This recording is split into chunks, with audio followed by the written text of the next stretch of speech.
It's Thursday night football in Birmingham. Hard practices, hard work is what we need to turn this thing around. The Jackson-Olin High School Mustangs are hoping to turn their season around as they face the Gardendale Rockets tonight. Plus, there have been some changes in the BCS coaches poll. Is Parker High School still holding on to the #1 spot after a devastating loss to Pleasant Grove? Stick around and find out. The pre-show starts right now.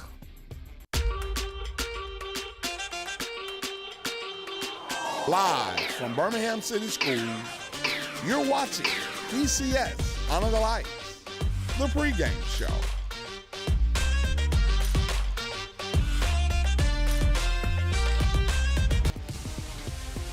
From Birmingham to the world, this is BCS Under the Lights. We're broadcasting live tonight in the historic Isley community as we come to you from Jackson-Olin High School. Good evening, everyone. I'm Steve Brown. Tonight, the Jackson-Olin Mustangs will face Gardendale on the gridiron. Kickoff is set for 7 o'clock. Now to the big story. Tonight, can the Mustangs turn their losing season around? Turn it into a winning season. Of course, the players are ready to make it happen. They've been putting in a lot of work this week to get ready for tonight's matchup. Both J.O. and Gardendale haven't won any games this season. We're here with Coach Jordan of Jackson-Olin Mustangs. Coach, what's the game plan this week?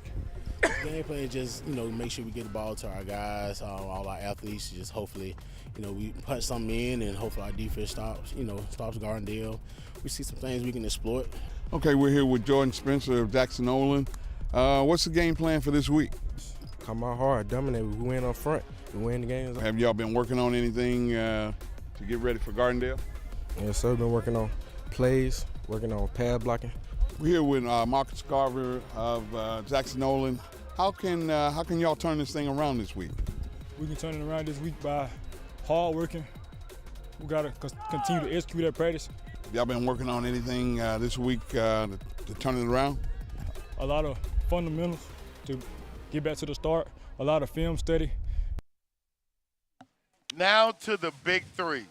Sport analyst Brett Oates, BCS athletic director Henry Pope, and Jackson-Olin alum Jermaine Funny Man Johnson. Guys, what should J.O. do tonight to turn this program around?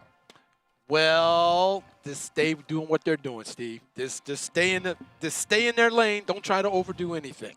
Funny Man. Listen, I gave J.O. a grace period because of everything that happened before the season, and I think this could be the week that they gel together. Good opponent that is winless also, so I think this is a good time to see what the Mustangs are made of tonight. You mentioned everything that happened before the season. Let's bring our audience up. Head coach Jamal Bass, That's right. Yeah. called up by the United States government. And we appreciate his service. To honor his service as a reserve officer, and he is now active duty in the United States Coast Guard. Right. Henry Pope, AD, Yeah. what do you see needs to happen tonight? Like the player said beforehand, blocking, tackling. That's what you have to do. Stick with your fundamentals. Don't try and overexert. Just do the job. That's all it is. Stick within the game plan, back to fundamental ball, and play and win. Now, Brett Oates, we've seen this J.O. program once this season on BCS Under Lights. What are some other things you think they need to do specifically to get that first win of the season? They've got to stay with their running game. They've got some good running backs. They've got some great, outstanding receivers, too. They have some speed that can get outside, I think, on Gardendale, and I don't think Gardendale can match their speed. Yeah. Now, Funny Man, we got O against O. I know you got something fun to say about that. You may be saving it. But what does J.O. need to do tonight to get a one in the win column? Ground and pound. Ground and pound. Got to get it to those running backs. I think a few dink and dunks to those speedy receivers that they were talking about. And then on defense, just let Gardendale know it's going to be a physical, long night. I think if they set the tone, they can get that dub tonight. Yes, sir. Now, A.D. Pope, this is your alma mater. Yeah. You left blood, sweat, and tears, not on this field, but on this ground in the name of the institution. No question. What does it take to get that first victory against a proud program like Gardendale that's also not used to having a 0 on the win side this point in the season. Well, right now it's time to get back to, like I said earlier, getting back to what was basically fundamental football. You know what I mean? You have to run this football. That's all. This is the time of year where the front line has to take over. So now they have to meet the men in the hole. It's a trenches play. So if you get good work in the trenches, give the ball to the running backs, ground and pound, 3 yards in the cloud of dust, see what comes up in the game. Now, I'm going to stay with you, A.D. Pope, because you know more about this than any of us. Coach had to leave. Yeah. You know, 2 weeks before the season. Yeah. Now, Coach Jordan was on the staff, but how do you manage what the other coach wanted to happen and now what you as your own coach, you know, your own personality is trying to implement? And that's the thing about it, too. Coach Jordan got on the staff in June, actually. So he wasn't on his previous staff. He's new to the staff as well. So now the players are getting used to him, and all of a sudden the head coach is now gone. So here you are in a seat where you're charged to hold the mantle and keep this thing going out. So it's very tough. You know, you're coming from a situation where, you coached baseball at one point in time, but now you're the man on the football program, understanding how to lead this program and them taking on your mantra now. So it's a little bit different. It's a lot different, you know, than being the coordinator as it is to being the head coach. So the players have to make an adjustment. Yeah. The coaching staff has to make an adjustment. And certainly for Coach Jordan, it was a major adjustment, Brett. Extremely hard to do something like that, just like Coach Pope was saying. You know, for you to not be the man, now you've got to win over those players as well. They've got to buy into what you're doing. So you just don't come in there and everybody just is hunky-dory. They're going to be like, what is this guy talking about? Do we believe in him? Can he put us in position to win? Do we believe in him? Yeah. All right, so Brett Oates, let's get into this week's BCS Coaches Poll, and let's see what the coaches have to say about their peers and their squad. Well, hello again for this week's Birmingham City Schools BCS Top 5 Football Coaches Poll for week number 7. Let's get right to it. The 5-1 Thundering Herd of Parker stays number 1, even after their first loss in overtime against the Knights of Pleasant Grove, 21-22. Number 2 are the 4-2 Rams of Ramsey, who fell to the Tigers of Auburn High School, 7-13. At number 3 are the 5-1 Winona Dragons, who beat up on the Holt Knights 54-0. Staying in number 4 are the Carver Rams, who are 4-2 with their big win over Dallas County, 40-0. And in at number 5, the 0-4 Woodlawn Colonels with their loss to Mortimer Jordan, 56-6. However, some coaches say the 0-6 Jackson-Olin Mustangs could be in that position with their loss to the Helena Huskies, 6-49 last week. What do you guys got to say? I'm ready to get Coach Pope down there. I know he's bubbling. He's bubbling. He's hotter than fish grease. There he is. Hey, listen, A.D. Pope. I'm real simple. In about 35 minutes down the street, we'll take care of that 2 and 3 spot. So that'll be all right. It'll be settled on the field. You got to keep number one. There's no question about it. So, yeah, I like the poll. I do. You like it this week. Okay, Funny Man. I'm looking at number 3, man, and we know the Dragons. Yeah. I think that's a dangerous team. If you, like me, you watch Game of Thrones, you know it's all about the Dragons. And I think they're going to eventually come for the Iron Throne, man. So they're going to hold it down for Westeros. I like those Dragons a whole lot. All right, Stevie Steve. I tend to agree with the poll. My attention is on that 5 spot. Obviously, we got 3 teams that's eligible, Woodlawn, J.O., and Huffman. And so let's see how the bottom feeders are going to come up. I'm very proud of what we have, 1, 2, and 3, and even 4. Yeah. Now, what I will tell you this, I talked to some of the guys over at Parker. They were heartbroken about that loss. It was a last-second tip, and they caught it in overtime, and that's what took them down last week. However, they say that they're going to be back this week and ready to play. That's really what you want. And I hate to say it like this. If you got to lose that one. There you go. 2 reasons. 1, not in your area, not in your classification, doesn't hurt your standings. Reason number 2, get that taste in your mouth of what it's like to lose. So now you don't want that taste anymore. So next time we see them again, we want to see them in the Super 7. Yeah, that's right. What get it out your way. Yeah. That's right. So now you're seeing guys here all the way through. You saw Ramsey last week. They played a phenomenal game. Their defense was unbelievable last week solid. against a 7A school that everybody said, they would get run over. Ramsey shut them down. Their defense shut them down. They got into the red zone twice. Ramsey twice in the red zone and had 2 miscues. That's the only reason they didn't score. So definitely we're very excited about that poll and what that means for Birmingham City Schools because A.D. Pope, I think we look very good at 5A. Yeah. We look very good at 6A. Yeah. So let's see what that bodes for our program. And I like the fact that we're playing up, Brett. Yeah. Funny man, we're playing out of our classification. Yes. Right. And so to lose to somebody ahead of you is nothing to be disgraced about that. I was going to touch on that, man. Ramsey had a great showing and really put, Birmingham City Schools have been on the map, but I think they solidified a spot that, the city schools are for real. And those top three, man, they can take on anybody. If there was an 8A, they wouldn't be scared. Yeah, no question about it. There you go. Auburn is the entire city. You know what I mean? Everybody in Auburn goes to Auburn. They're the largest school in high school, you know what I mean, in the state of Alabama. So you start talking about Ramsey is Birmingham school. Now, I tell people all the time, that is Birmingham school. But, we don't do more victories in Birmingham. We beat people. That's what we do. Absolutely. Okay, now on to the top 5 defenses in the BCS. At number 1, the Rams of Ramsey, after their outstanding play last week against the Tigers of Auburn High School at Legion Field. Dropping to number 2, the Parker Thundering Herd. The Herd in their overtime loss last week. At number 3, the Dragons of Renona, whose defense pulled a shutout against the Holt Knights. At the 4 position remains the Carver Rams, who allowed only 7 points last week against the Dallas County Hornets. And at number 5 are the Woodlawn Colonels.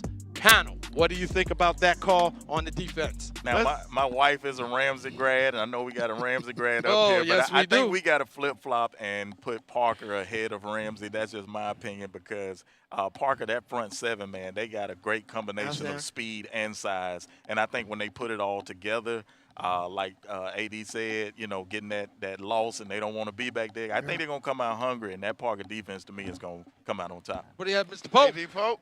Number 3 shouldn't beat 3. That's all I'm going to say. Hey, you got that many shutouts in a year. I think they're like maybe giving up averaging 9 points, maybe something that round.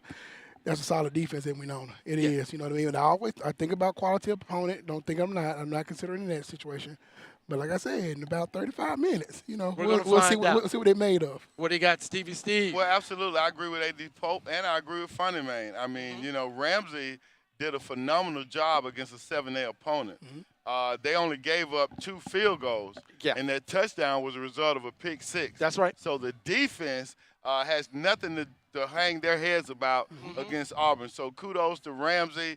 All due respect to Parker, we've just got 2 great teams at 1 and 2, and Parker's screwed it on the field. So I got to give it to Okay, number guys, 1. we got to move on. We got to move on. Now on to the BCS top 5 offenses in last week, number 7.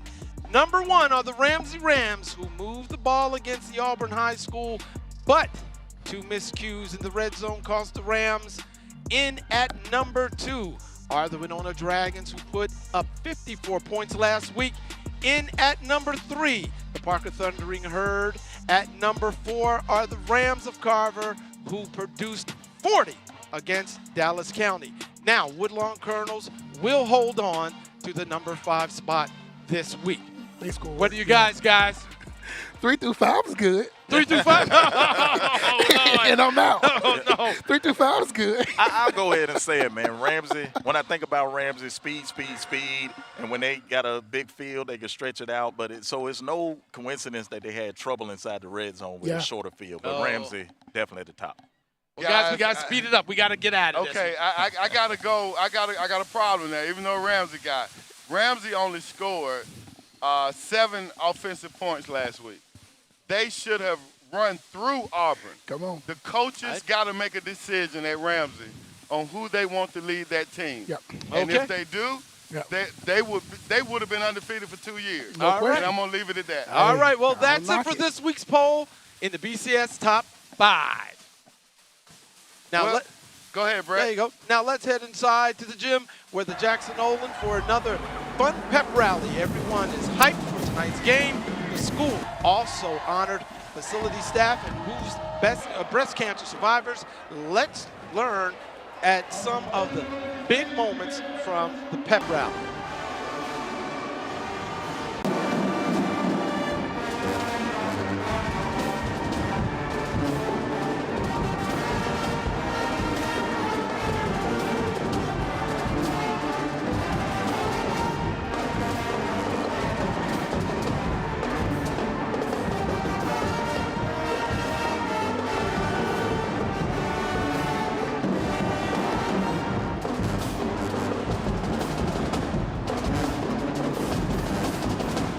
love cars when it comes to body work, mechanic work. Anytime Jackson-Olin Jr. Jalen Green comes into his auto collision class, he's eager to get into this shop. I learned more about like the grits we use for like sandpaper.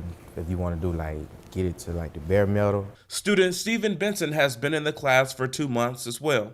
It's so much I learned. I learned about sanding, how to get rid of dents in the cars. Sanding, what is that like? Sanding, it's like you got to go around dents so to see what a dent actually is. Like here, as instance, you have to sand around this area to find out how big and where's the dent located. Here, Jalen and Steven are using prime wash to remove wax and grease before they prime and paint this truck. The jobs that we're preparing our students for are actually we're hoping to create a portal from the school directly into the industry. Here in Alabama, we have 5 manufacturers. JO's automotive collision program is ASC certified, and students have an opportunity to receive industry standard certificates after completing courses ranging from entry-level collision painting and refinishing to iCar Auto Refinish Platinum. This certification gives graduating students an advantage to start their careers making $30,000 to $60,000. Joseph Williams, the new instructor for this class, is also teaching his students about creating their own auto collision business. Entrepreneurship is huge. Not only will it build the community, it builds them, and it represents the school system. Jackson-Olin's auto collision class has been recognized by the Universal Technical Institute based in Arizona for providing students with an excellent source of knowledge and skills. UTI informed JO that its collision program meets the requirement for the Technical Education Instructional Grant, which will be used to help the Mustangs achieve their career goals. I'm Fred Davenport with BCS Media. Welcome back to Mustang Country. Jackson-Olin, the Mustangs, will face the Gardendale Rockets tonight. Kickoff is set for 7 o'clock. Man, what a great story on the automotive program. I'm Steve Brown here with the Big Three. Check out these awesome cheerleaders behind me. All right, Brett Oates, let's get into the BCS top bands. Here we go. Now, this was a tough week with the BCS top 5 bands because everyone did such a good job last week. Now, the Carver Rams ranked superior in a competition. The Herd of Parker also received a superior ranking as well. Number 3 are the Rams of Ramsey, who had a great field performance at Legion Field, and the Winona Dragons had some really great sound, and the Colonels of Woodlawn had a nice show last week too. Now guys, can you tell me how hard it is to put a show together from week to week when it comes to putting together a band? Listen, I was actually a member of I was the waiting on that. marching machine at JO, and then I was a drum major at Stillman. It just hurts my heart to not see them on the list. So I'm going to be over the list next week. Okay. But, I love my Mustang. We're all about a show here, man. I see them, I hear them thundering down the street, and they always, going to put on a show for the people. That's all we're about, putting on the show. But it's very tough to put on a good show. Yeah. What do you think? What do you think, AD? Hey, that's why I had to yield the funny man. I was waiting on that whole concept because he was to the band when we were in school. So yeah, waiting on that one. But it is tough not to see the Stain gang up there, baby. We used to seeing our loud and proud. That's what we do here. There you go. Steve! Brett, I'm going to take a shot at our band directors. I watched last week's show. I couldn't be here. Okay. And they were very technical. They were like, this band didn't sound good. This band technical. And, band directors are funny. They are so critical, man. I mean, we're sitting in the stands jamming, AD Pope, and somebody sitting down there talking about the sound is not right. So, hey, I'm like the guys last week. They all look good. As long as they rock the stands and they get the fans on their feet with halftime, no question. It's good, man. I'm waiting for him to play Flight of the Bumblebee. Y'all know where that comes from in the movie. The Flight of the Bumblebee, man. Nah. But I mean, when you put together, I've never been in the band. I can't carry a tune in a suitcase. However, you guys put it together. How tough is that from week to week to try to organize that with precision, music, and all that, plus school? It's a sport. You're out there on the field practicing every day of the week, just like the football team, and you step up at the night. So it's our sport. Yeah, that's what it is. It's a sport. Okay, all right, guys. Well, that's it. We thank you. Well, I'm going to get ready for the main show.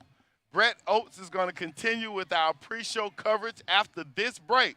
This is BCS Under the Lights, and we'll be right back. BCS celebra el mes de la herencia hispana. Somos latinos y celebramos con orgullo. Soy mexicana. Soy de Guatemala. I am from Mexico. Y somos orgullosamente latinos.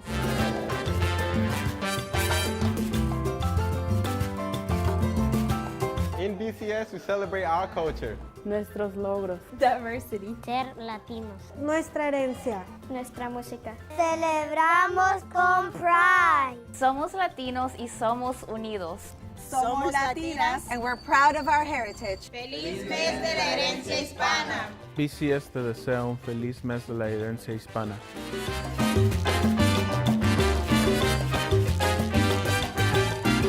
Hey, it's comedian Funny Man, proud graduate of Jackson-Olin High School. Go Mustangs. And you're watching BCS Under the Lights. Welcome back to the BCS Under the Lights. We are getting close to kickoff. Those Jackson-Olin Mustangs will face the Gardendale Rockets tonight at 7 o'clock. Now, Jackson-Olin's flag football team is having a successful season. The team defeated those Carver Rams yesterday evening.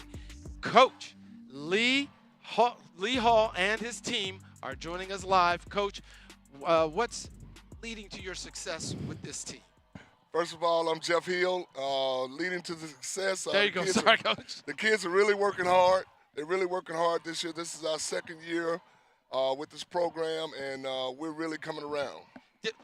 What, are you surprised that you're having so much involvement that a lot of these ladies are getting involved and interested in playing? Yeah, last year we was lucky to have 9 girls last year. This year we probably got 17 or 18, and the girls really are taking an interest in this sport. This is going to be a good sport because colleges are starting to pick it up, and maybe we can get some scholarships for some of our girls. Well, that's good. Let me talk to some of your players. Okay. Ladies, what do you like about this? Well, I'm gonna say I like that we got good confidence in that when we get in the game that we stay focused the whole time. Yeah. Yeah. What I like is we really just be having fun.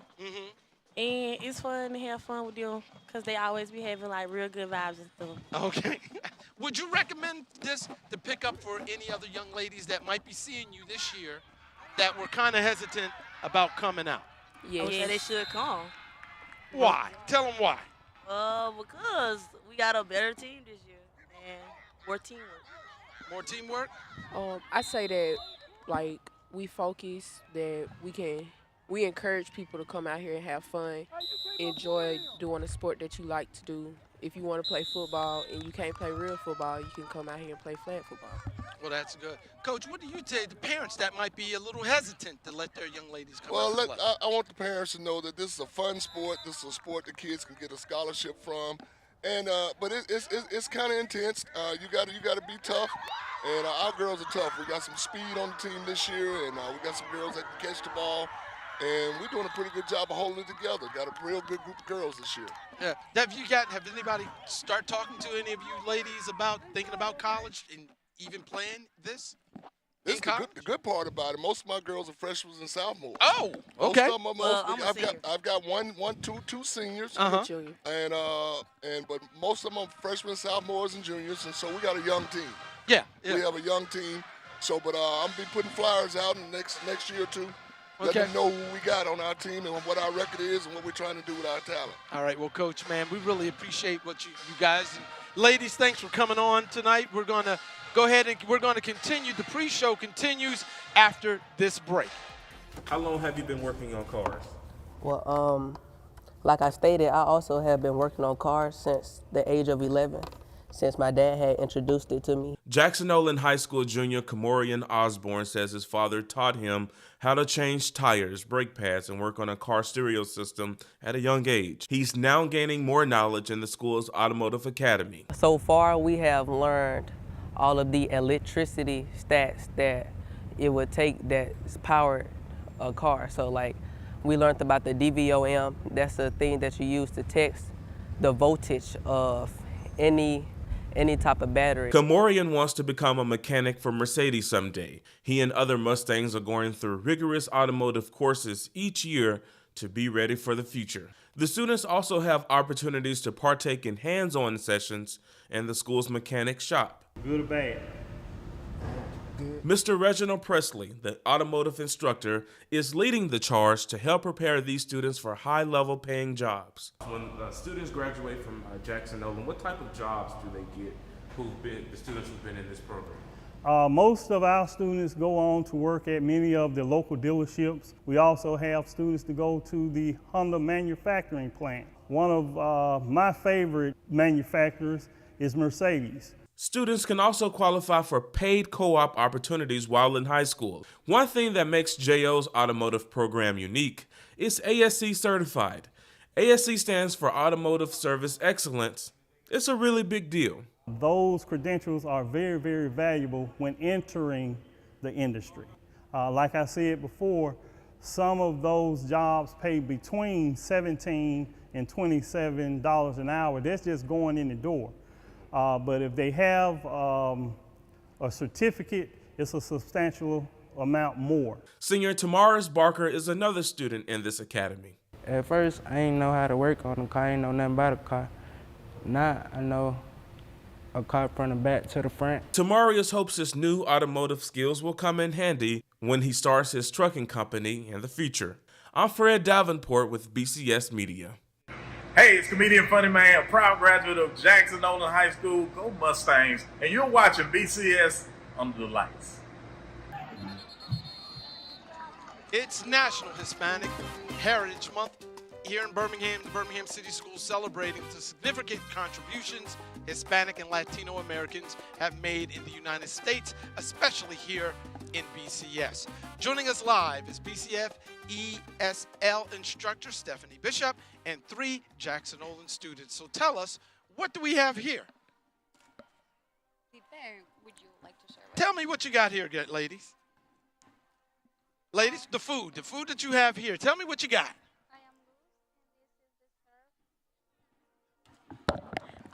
This is Lidve, and this is Luske, and Lidve made for us today a Honduras dish, which is called pastelito.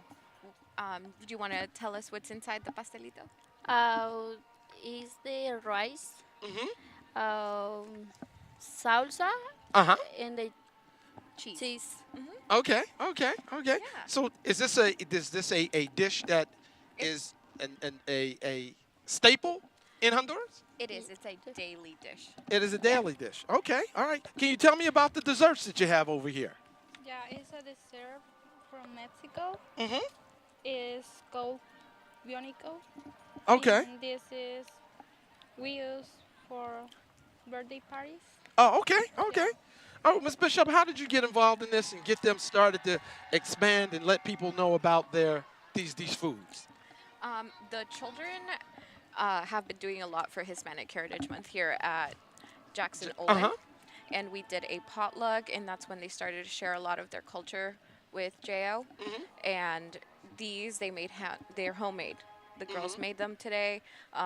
This is something that I didn't know in my culture. In Mexico, we don't have pastelitos, but most of our population here in JO are coming from Honduras, and they wanted to share this dish. And we also have our kids that are coming from Mexico, and that's why Luzque wanted to share the bionico. Yeah. And she was sharing also that they use it a lot in the children birthday parties, along with the cake. So this is just one of the steps that is part of a birthday party for one of the children in Mexico. And along with like a goodie bag. Yeah. And then they'll have this as one of the desserts. Okay, well, Ms. Bishop and ladies, thank you so much for bringing this food in here. We appreciate it so much. Now, right down the road from Jackson-Olin High School, we'll find Green Acres Cafe. We take a look inside this Birmingham institution on this week's edition of Good Eats. As far as Birmingham restaurants are concerned, Green Acres is iconic. Charles Grattan opened the first location in 1958 across the street from the 16th Street Baptist Church. Green Acres is now run by his son, Greg Gratton, and includes the downtown location at 1705 4th Avenue North and the Ensley store, which opened in 1994 just down the street from Jackson-Olin. Green Acres is famous for its fried chicken wings, and the wings come whole at Green Acres, drum, flat, and tip. In fact, the Steve Harvey Morning Show awarded Green Acres with the Hoodie Award for the country's best fried chicken place in 2007. But there's more than just wings on the menu, including breakfast sandwiches and burgers, fish and pork chops, chicken gizzards and livers, and more. And we're here at the legendary Green Acres with the owner, Greg Gratton. Greg, how you doing today? I'm doing wonderful. How are you doing? Not bad, not bad. Well, tell us, what makes Green Acres so special? Well, it's the way we prepare the food, and the taste has been around since 1958. Nice. And so what do you have for us here to taste? We have a manager special. That's 5 wings, french fries, and fried green tomatoes. Excellent, excellent. Well, I'm going to take a bite of one of these here. And the special sauce is all the way.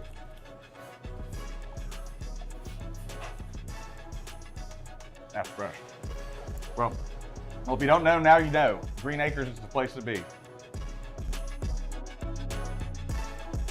Well, that'll do it for the pre-show. The main show starts right now.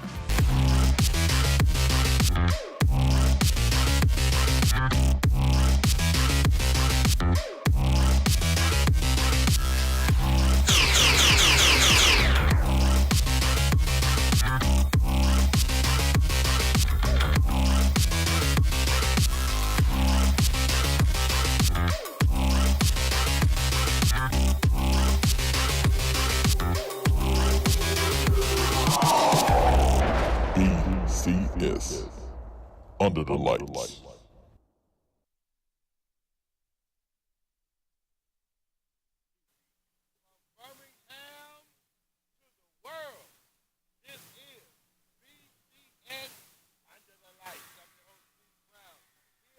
Jackson-Olin High School for our Thursday night game, October the 25th. We are here for the Jackson-Olin Mustangs versus Gardendale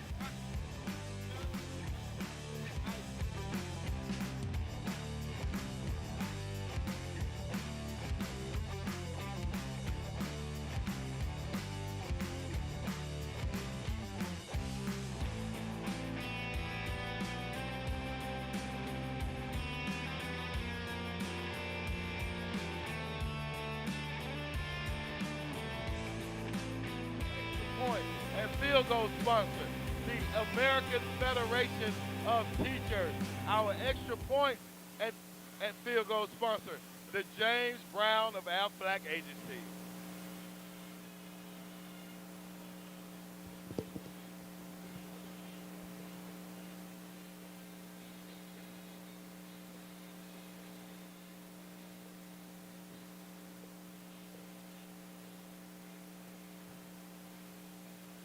As you hear the Gardendale band coming, yes, I can. From Birmingham to the world, this is BCS Under the Lights. I'm your host, Steve Brown, coming to you live from Jackson-Olin High School on the campus of the Jackson-Olin Mustangs, PD Jackson-Olin High School, as they prepare to play host to the Gardendale Rockets for your Thursday night football here in Birmingham. We are very excited and thankful for our sponsors. The Aflac Agency, James W. Brown, will be sponsoring our extra points. Our field goals, AFT, the Alabama Federation of Teachers, and our halftime sponsor, AEA, the Alabama Education Association, proud to support the Birmingham City Schools. AEA is committed to advancing the cause of public education and believes every child deserves a quality education. AEA sincerely thanks all educators in attendance cheering for their teams. Enjoy the game and visit myaea.org to learn more. Yes, ladies and gentlemen, boys and girls, we are coming to you live from the Birmingham City Schools To the world. This is BCS Under the Lights. Again, I'm your host, Steve Brown, along with my co-host, my friend, my sidekick, Brett Oates. We are excited to welcome you to season number 2 of our broadcast, where we are shining positive light on the student athletes of the Birmingham City Schools. This is BCS Under the Lights. Again, I'm your host. How can they see this broadcast all over this great country? Well, the viewers can watch our games coverage on 3 formats: the NFH Network, Birmingham City Schools YouTube page, and livestream.com/BCS. There it is, ladies and gentlemen. Tonight, we are coming to you live. That's right, live from Jackson-Olin High School, where the Mustangs, even though they are 0-6, they have a region matchup that can make a difference in their season as they face their 6A region opponent, the Gardendale Rockets. Both teams are looking for their first win of the season. Yes. Now, Brett, 0-6 versus 0-6. We have a chance here at J.O. tonight. Absolutely. You can see that these guys are ready to get at it. They were at it this week. They were working very, very hard. You know, I had a chance to even talk with the coach over here, and he was saying the things that they want his team to stay in there, stay where they are. You know, he knows they want, you know, to be successful. They're young, and they know that they want to be successful quickly. But he's telling them, just trust the process. This can be one of those games that if we continue to play how we play, we have guys that can play. We have speed that can get outside. We have defensive players that can play at a high level. So we can play and we can beat Gardendale, and that's what he's been telling his players.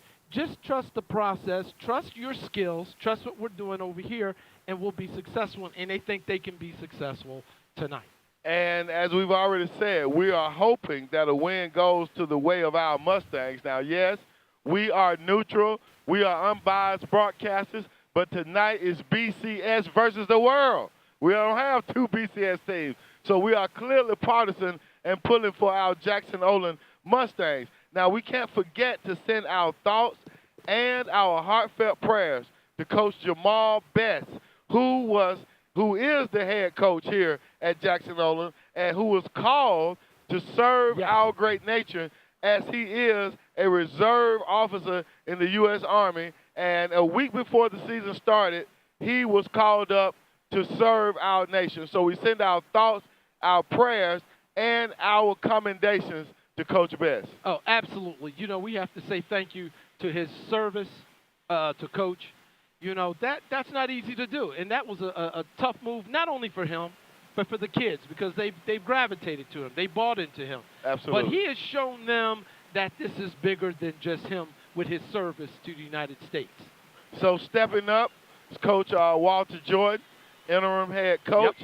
Only joined the staff in June. So now you got a heap of burden thrown on his shoulders. He's a new guy coming in. I'm sure you got staff members who were there the year before. So now he's got to step up. He's got to keep this staff together. He's got to encourage these players, Brett. Steve, I don't think people realize how tough that is on a person. Not only, just as you said, not only is he putting together, you know, young men that he's putting together, he's got to keep together his staff who are new. He's new to the program himself. And now he, you know, turns around and he gets tapped, you know, unexpectedly. And he's got to do this. And he's been doing a good job. And he's been, you know, making things cohesive along with his staff members. His staff members have to send that out to his players. His players are now starting to buy into the process. Even though we're getting into week number 7, this is the time that they have to start buying in. They want to buy in. But you should see them at practice. They're working hard. So they're not, nobody has sold this season out and saying, you know, let's look into next year. These guys are playing for this right now, and they can sting the Gardendale Rockets. Very good. Well, that speaks to Coach Jordan, and it does also speak to Coach Best. So, Brett, let's talk about now and take a moment to look at the J.O. player roster, which will be rolling up on our screen here momentarily, and we'll talk to you about some of the outstanding players from Jackson-Olin High School.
Outstanding playing guys that can play. Now, a lot of people may not know on the offense, after talking to Coach this afternoon, they still have a lot of injuries on their offensive line.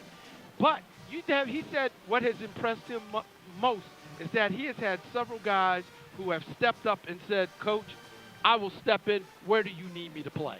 And he said he was just overwhelmed because a couple of those guys that have stepped up, particularly Spencer, who is playing defensive tackle, he is saying that he will play offensive tackle. That is not an easy position to play. And he said that he told him, said, are you sure that's the one you want? He said, Coach, that's the one we need. And he was ready to step up. So these guys, again, have all bought in to what's going on here at JO. Great inside information by my sidekick, Brett Oates, into the inside of what's going on the mentality of the team, because that makes a big difference, Brett, as you well know. You're looking now, you saw clips of half court. We're experiencing our coin flip to see what the decision will be on who will receive, who will kick, and look like we have results. So let's look down at our officials and see J.O. will receive,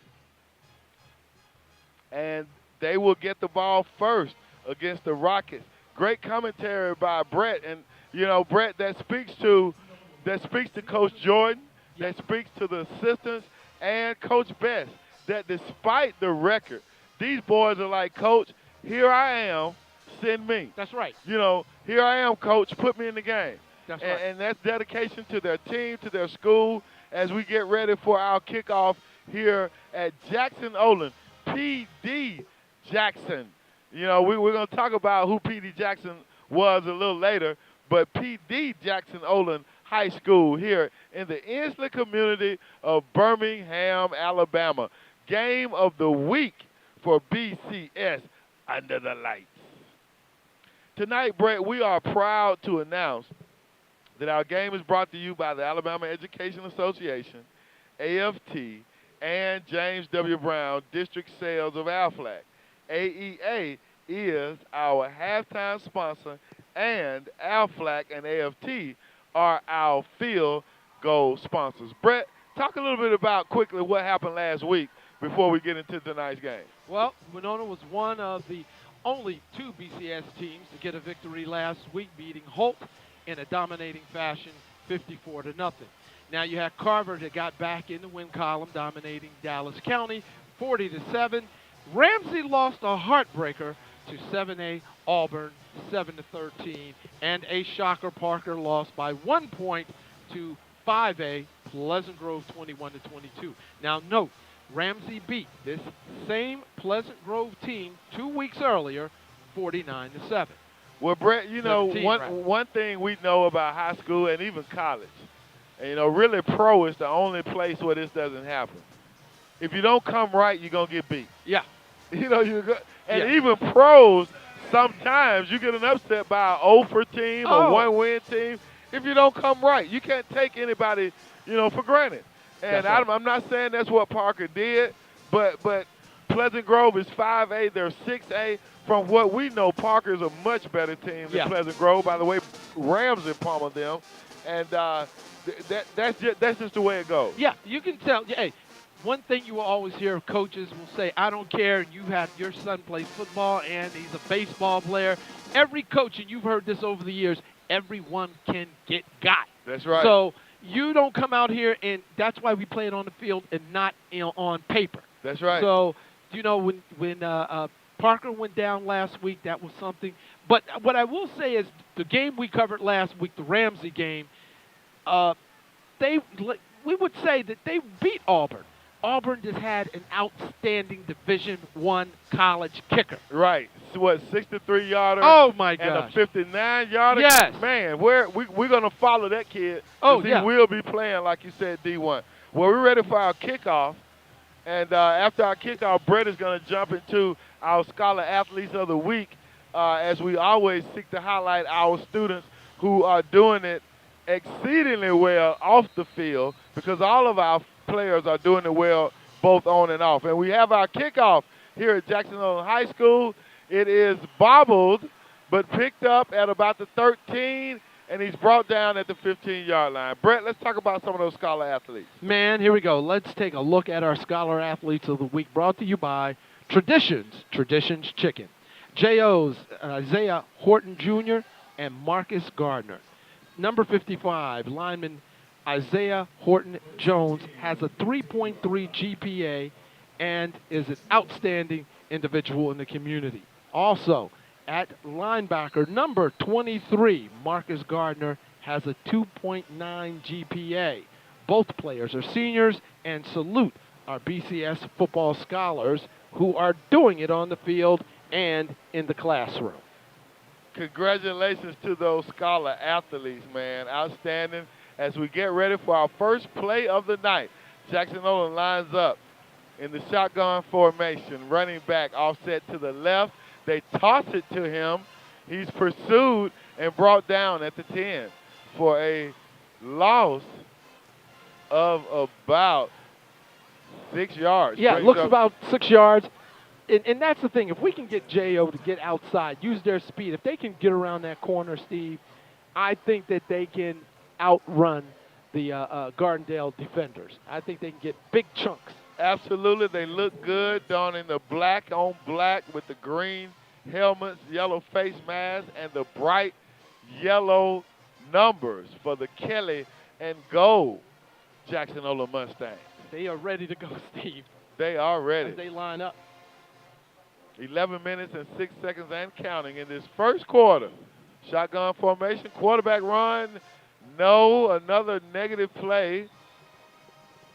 Yeah, Gardendale's defense did step up, and they did stack that up against J.O.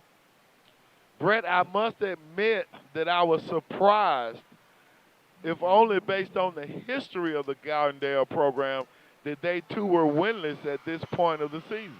That's surprising to a lot of people about Gardendale, because Gardendale has a good program, but you have those up and downs.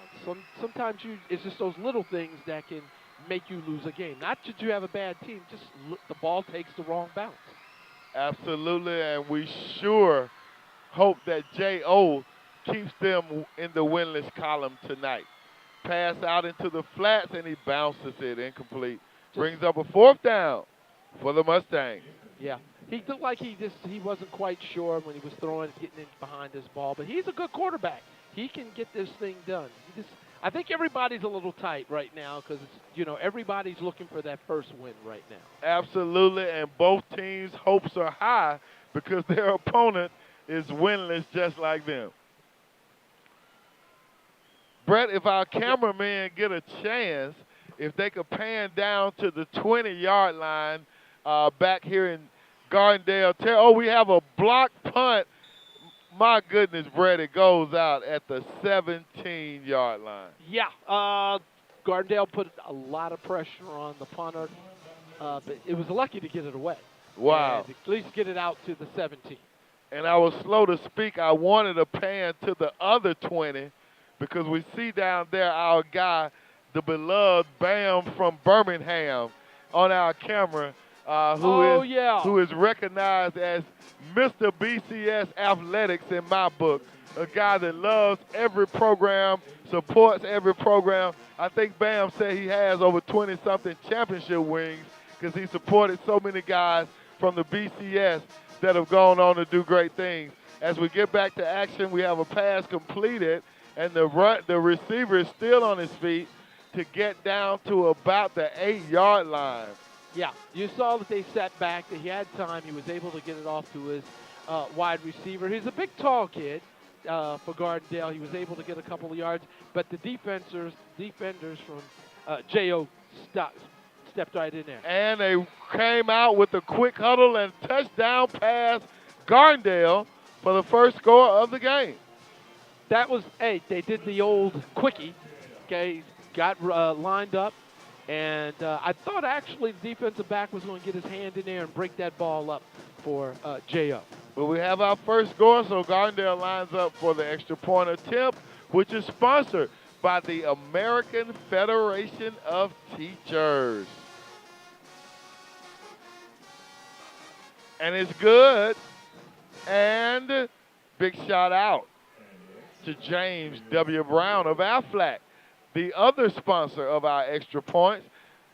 Aflac, James W. Brown, AFT, the American Federation of Teachers. We thank both of you. Fantastic guys right there. Every time I hear that Aflac with James W. Brown, I just want to say, with his name James Brown, he makes you feel good. James Brown in the house. Absolutely. But, yeah, just going back to our guy, Bam, from Birmingham, Bam has been dealing with some health issues, and right now he has a drive out. He needs a van. He needs a mobile van. You saw him in his wheelchair. So, reach out to us here at the Birmingham City Schools if you're interested in donating to Bam from Birmingham, so he can get that van, so he can keep getting around to the Birmingham City Schools games, supporting our kids. You will see him at football, basketball, baseball, whatever we're doing. Bam is going to be there, Brett. He's going to be the first one in the door. You see him at the basketball game. He really is.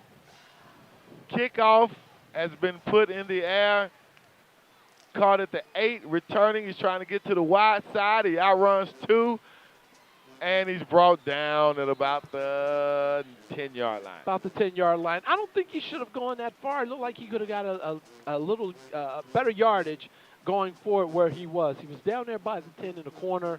With his speed, I'm pretty sure he could have gotten out, I think, to at least the 30-yard line. Yeah, we always say, Brett, go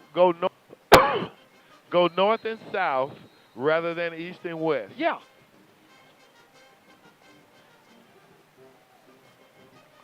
So Jackson-Olin is now prepared for their second possession of the game. The score, 7-0, 9 minutes and counting. We have a flag on the field. Not sure, Brett, if that flag should have been still going. It was change of possession, kickoff. That may be why they called that timeout. No, they called a delay. No, illegal substitution. Illegal substitution against the Mustangs. So that's going to bag them up. Oh, this is not good. Yeah, I think you're going to have to pound it in here and try to get some sort of field space so that you can punt it at it. Pitch right. He gets to about the 3. Going to bring up second, and he lost a couple yards. So, my goodness, 2nd and 16. I think these guys just really, J.O. has to settle down. I think the coaches are trying to probe to see where they can get out, what side they can probe to get outside to use their speed. However, the line, again, they have a bunch of injuries to their line, so you have a makeshift offensive line that's doing their best out there to give him some time. And that's the foundation, Brett. That's the foundation. If your offensive line, as you know, I'm not telling you anything you don't know, but if the offensive line is not stable, you're going to have a hard time getting your offense back to pass. He's rolling left. He throws it. Oh, my goodness.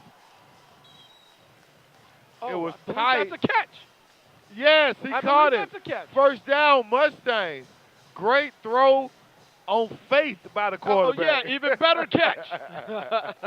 He threw that one on faith. They were bearing down on him.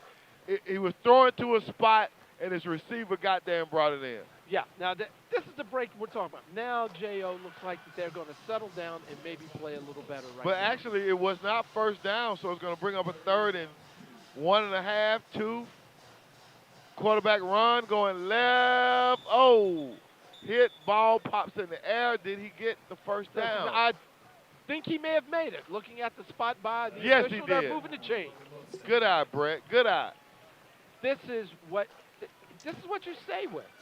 Let's don't do anything overly flashy. We have speed. We can throw a little. We can get outside. They're not a bad ball team. Jackson-Olin, we've seen them before. And I just love their speed of their guy. They really have it, man.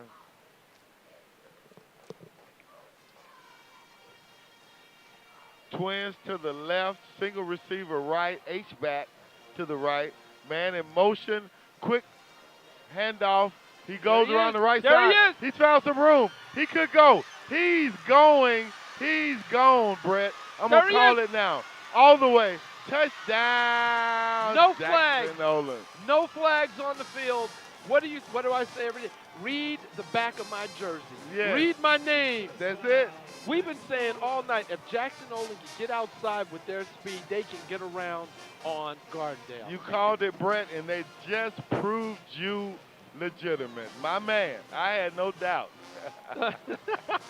Touchdown, Jay. Oh, on a beautiful pass. Actually, well, it would go in the books as a pass because it was a forward toss, if you will, to the guy in the jet sweep. But yes, he put that thing into high gear, and nobody could catch him. Well, that's where I think we need to give the guys up front who never get enough recognition on a makeshift offensive line who are able to sustain their blocks and able to give him enough time to get outside. Absolutely. Great blocking. And that was number 15, Jose Davis, a 5'9", 178-pound junior on the touchdown. Going for 2 around left.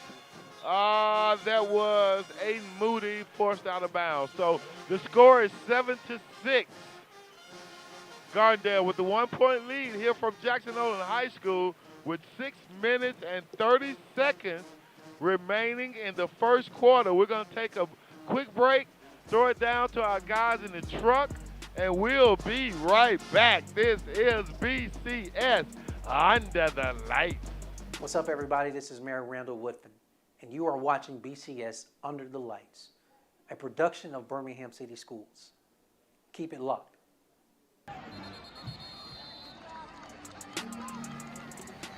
Yeah, we're back at Jackson-Olin High School, PD Jackson-Olin High School. Brett, PD Jackson is an educational icon in the Birmingham City Schools. He was principal at a school where our principals, and actually I won't say have the pleasure, but I was the last principal there when council closed. PD Jackson was the principal at council and then went on from there to be the principal of Western Olin for a number of years. And after his retirement, because of his service and his stellar contributions to the community, they named Western Olin PD Jackson-Olin because of his outstanding contributions. As we have our kickoff. Gardendale goes up the middle, takes it out left. Number 0 for Gardendale is stuffed. He stopped, and he's taken down. There was Morgan Harris, a 5'10", 160-pound junior wide receiver for the Rockets. Well, we was trying to get it up the middle. I saw the defense. He was stepping, trying to move around, but the defense just swallowed it up. Absolutely. Now, just a quick moment on that J.O. history. Well, Gardendale is coming to the line. They're trying to play hurry up, Brett. Can we get a coming in? Here we go. Behind this Rocket offense. in the shotgun. Back to pass as the quarterback. He finds a receiver open for a first down, and he's forced out of bounds for the Rockets. Yeah, you know, that hurry-up offense, that's going to try to keep the defense back on their heels.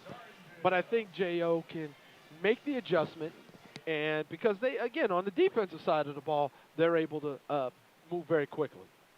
No huddle for the Rockets. Quick pass, slant across the middle to number 8 for the Rockets. That was Carter Jenkins, another junior, for a first down. Gardendale, there they go again. Inside handoff, he eludes a couple.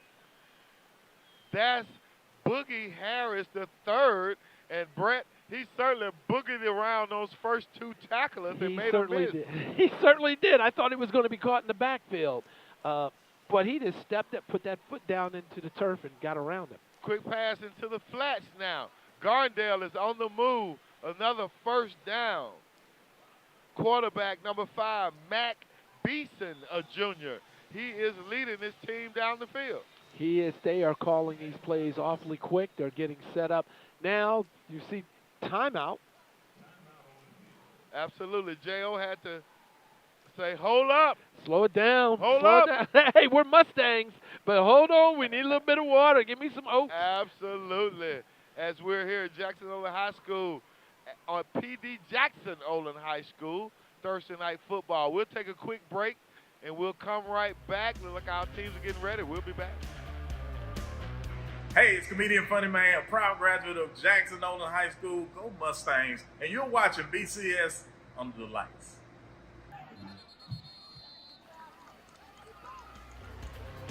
Brett, I like that baseball jersey Funny Man had on. Yeah. We're going to have baseball night and don some yellow jerseys here up here on Under the Lights. Absolutely. Back to live action, 1st and 10 for the Dragons. Look like they're coming from about the 37 of J.O. Back to pass, across the middle, and can't tell. Incomplete. Incomplete, yeah. Looked like it, at first I couldn't tell if he had trapped, not trapped it, but got under the ball and but the referee says he was standing right in front of it. Again, no huddle is the order of the day for Gardendale, so they're right back into the line, ready to go. Pitch to the right. Number 6, Boogie.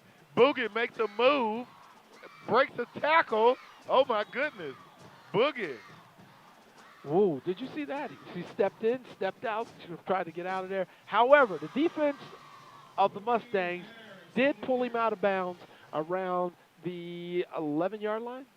Yep, and it's a first down for the Rockets. Looks like from the 12, Brett, but you were just 1 yard off. That's all right. Gardendale in the shotgun with Boogie Harris, backfield, pass out to the tight end in the flat, and touchdown. Touchdown Gardendale. They're spreading them out. They're moving them awfully fast. They're getting their plays in. But they're moving, if you notice, they're going from side to side. They are stretching the defense of J.O., making them run from side to side. Absolutely. Brett, for me, just kind of reflecting on our coaches poll on offense, I look at offensive execution. I don't look at offensive potential. And when we see Gardendale right here, they are executing well. Yes. Like you said, side to side, the point after is good, sponsored by Aflac. James W. Brown, sales consultant for Aflac Insurance. Get your supplemental insurance through Aflac from James W. Brown. And if you are a teacher, or if you just want to support teachers, or if you want to support education, support the AFT, the American Federation of Teachers, our other Extra Point sponsor. Yes. Yes. That was quick by as you said, as they're moving their execution. The execution of Gardendale has been top notch so far in this game. Exactly. Brett, I'm gonna say if our boy Robert is watching, and I know he is. Yeah, Robert. Robert, we missed your over and under. So text me your over and under, brother, because look like we got an offensive battle that's going to go on here tonight. Yeah, I think there you go. So everybody is okay. Okay, let's everybody line it up. Give me the ball, and we're gonna run. Track meet. Track meet. Absolutely, Brett. As Gardendale prepares to kick off. Kickoff curling toward out of bounds. He caught it, which he should not have, because they would have gotten a 15, I think 15 yards, no less than 10. Yeah. You know, Steve, those are some of the things we're talking about. As you saw, we all saw that ball could go out, and that would have given them a better position on the 20.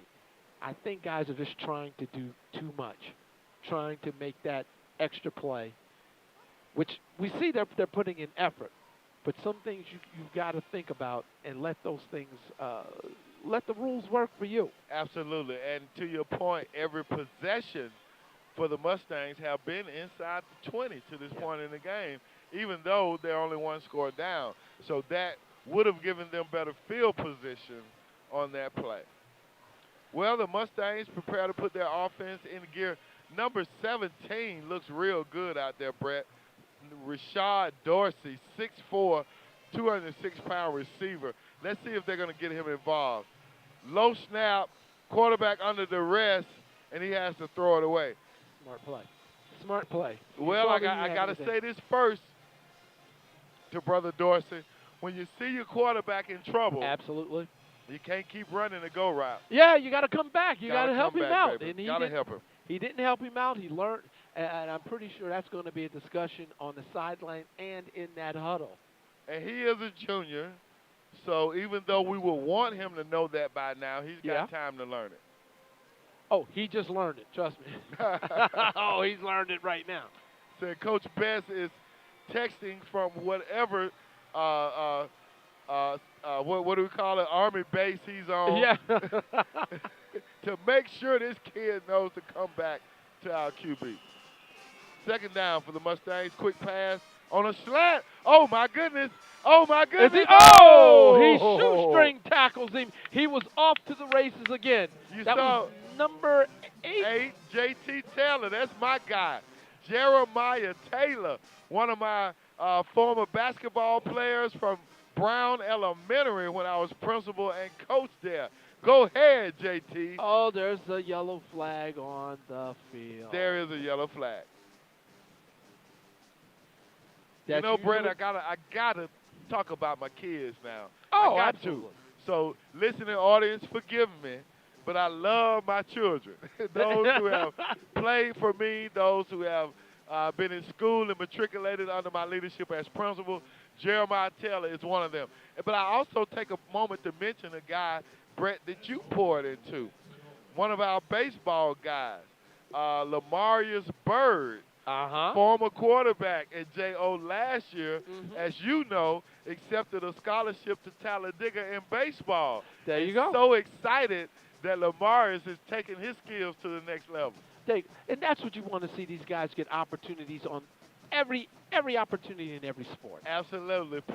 Pitch right, short gainer that was to number 1, Aiden Moody. And, you know, Brett, the joy, I got to say it, the joy, we've just started our fall league for the Birmingham Metro Little League, and I have Lamarius' little brother. He is a 6-year-old. So I'm going to get to work with him, man. I didn't get Lamarius till he was maybe 9th or 10th grade, I think, through our high school showcase. Yeah. But, yeah, I look forward to working with his little brother, man, and seeing how far we can get him with more time. And what is great is those guys do well on the field, but they do excellently in the classroom. That's right. They do both. That's right. And that's what we try to tell these guys, you know, because at some point you're going to stop playing this game. That's right. Some are going to be fortunate. You're going to stop playing in high school. Some are going to move until they're in college. And if you're lucky, you move to the next level.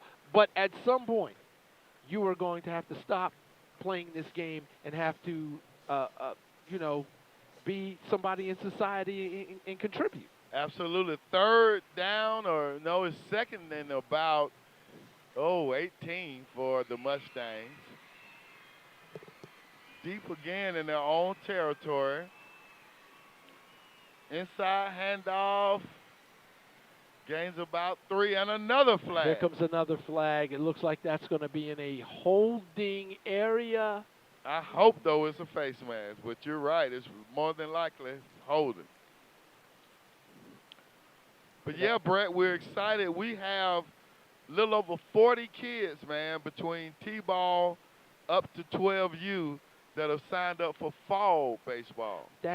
That's great that you guys are doing fall baseball. That's something needed because baseball is a skill game. That's something that you have to play year-round. You can't just put it down and think you can pick it up like a football or a basketball. You can pick those sports up quickly. However, you cannot pick up baseball like that.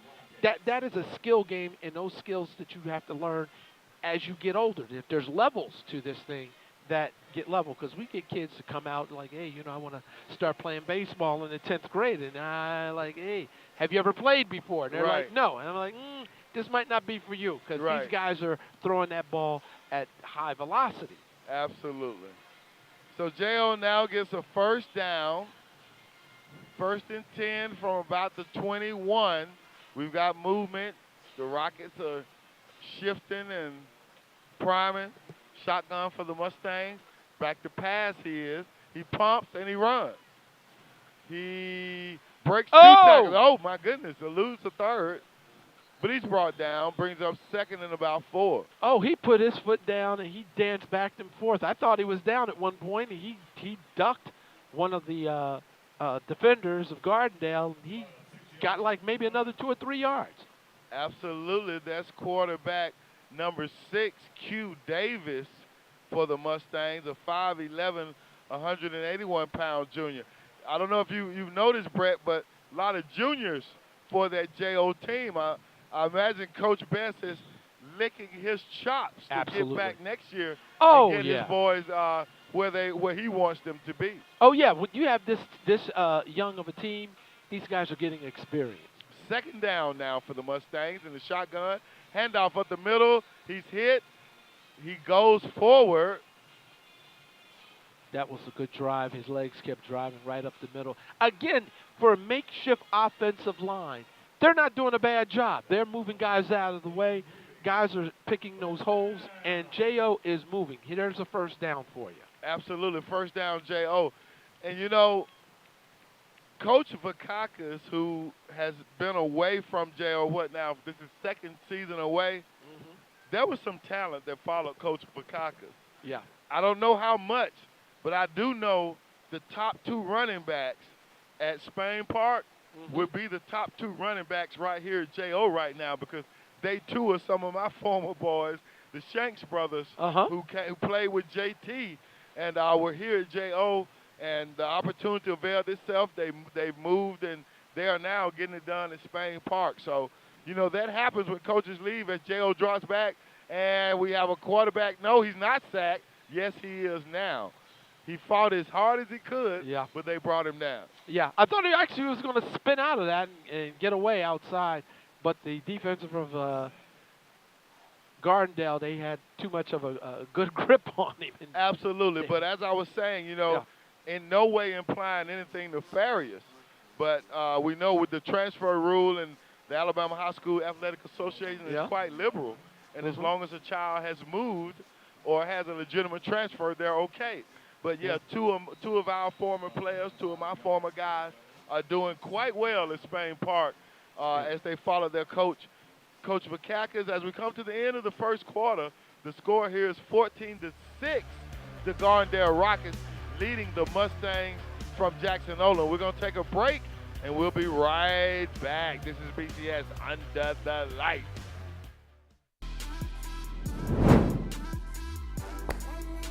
Hello, everybody.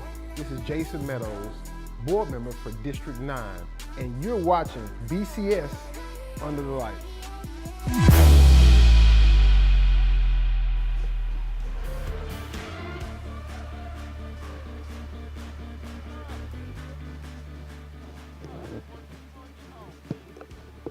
Yeah, this is BCS Under the Lights, and we're coming from Birmingham, Alabama, to the world. Yes, all over the world, thanks to the internet. and you hear the Jackson-Olin Mustang band in the background. Brett, one of my good friends from Alabama A&M University, my alma mater, is an alumnus of Jackson-Olin High School. Roderick Jemison. We call him Big Jim. I met Big Jim at the bus stop going to freshman orientation. See, back in the day, you know, our parents had cars, but they didn't mind putting us on the bus. Oh, but I've got a story on that. I've been a friend with Big Jim and several other J.O. guys and girls since then. But Big Jim is a Grammy Award-winning music producer. Wow. Now in Nashville. He has produced records by Donnie McClurkin, Yolanda Adams, and all the big names that we know about from modern gospel. Big Jim, Roderick Jemison from Jackson-Olin High School is behind a majority of the gospel acts that you hear about today. Man, it's amazing of the talent that comes out of Birmingham City Schools. That's right. That you hear once you go, you hear where they are, if it's in art, if it's in science, if it's in business. It's unbelievable, all of the talent that's come out of here. Here we go. Jackson-Olin puts it into play for the second quarter, and a successful pass, but it loses a yard. Brings up 2nd and 11. You bring up those are the stories that you have at these colleges that you have when you met him at the bus stop. You know, your parents had him at the bus stop. I've got a story. People still don't believe that I went from Wilmington, Delaware to Grambling, Louisiana on a Greyhound bus. Wow. My dad brought with the Foot Locker, and he gave me the ticket, and he is like, pat me on the back, and he's like, hey, at that time, we didn't even have cell phones. Brett, So do they even make Foot Lockers anymore? Oh, I man. still have my original Foot Locker from college. It was made out of wood. That's why mine is last. As we look down at the JO offense, quarterback rolling left, he throws incomplete. There you go. Wow. How many hours, Brett, from Wilmington, Oh, my goodness. Delaware to Grambling, Louisiana? Well, here's the thing. A day? It was a day. You mean like 3? That's what it was, because you stayed, you had the layovers on the bus stop. Our first stop was down in when we got to Atlanta, I was in awe. I was like, ooh, I'm in the South. Oh, my goodness. Wow. We're in the South. And our next stop was Birmingham, Alabama. I'll never forget, and I saw the City Hall at the original bus stop. That's and right. I said, I know that building, and I remember seeing it in books about Birmingham. Wow.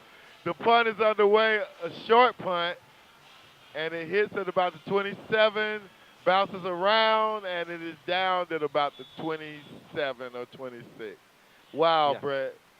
Oh yeah, that was a trip. But the amazing thing about that trip was we were coming from Wilmington, Delaware. All the guys that were already on that bus, this was the Grambling bus. Okay. Guys from New York, Boston, that were on way before me, and then you would stop in Baltimore, and then they stopped in Philadelphia, and those guys were on the bus, and we're looking around, and we're like, okay, we're headed down. We're going to see what happens. Amazing. And we're so glad that our student athletes in the Birmingham City Schools have an opportunity to experience college through cheerleaders like you're looking at, through football players on the field, band, and our pure scholars. Yes. We want our students to experience college life not just for the memories, but because it's a life changer. Absolutely. Gardendale puts it into play. Sweep around the left end. They got a couple blocks, and he's out of bounds at the 19. Number one, he's kind of quick. He was outside. He got outside of that defensive tackle of J.O. I thought they were going to shut it down, but the tackle just happened to get around and was able to help him so that the running back could dip his shoulder and get around that corner.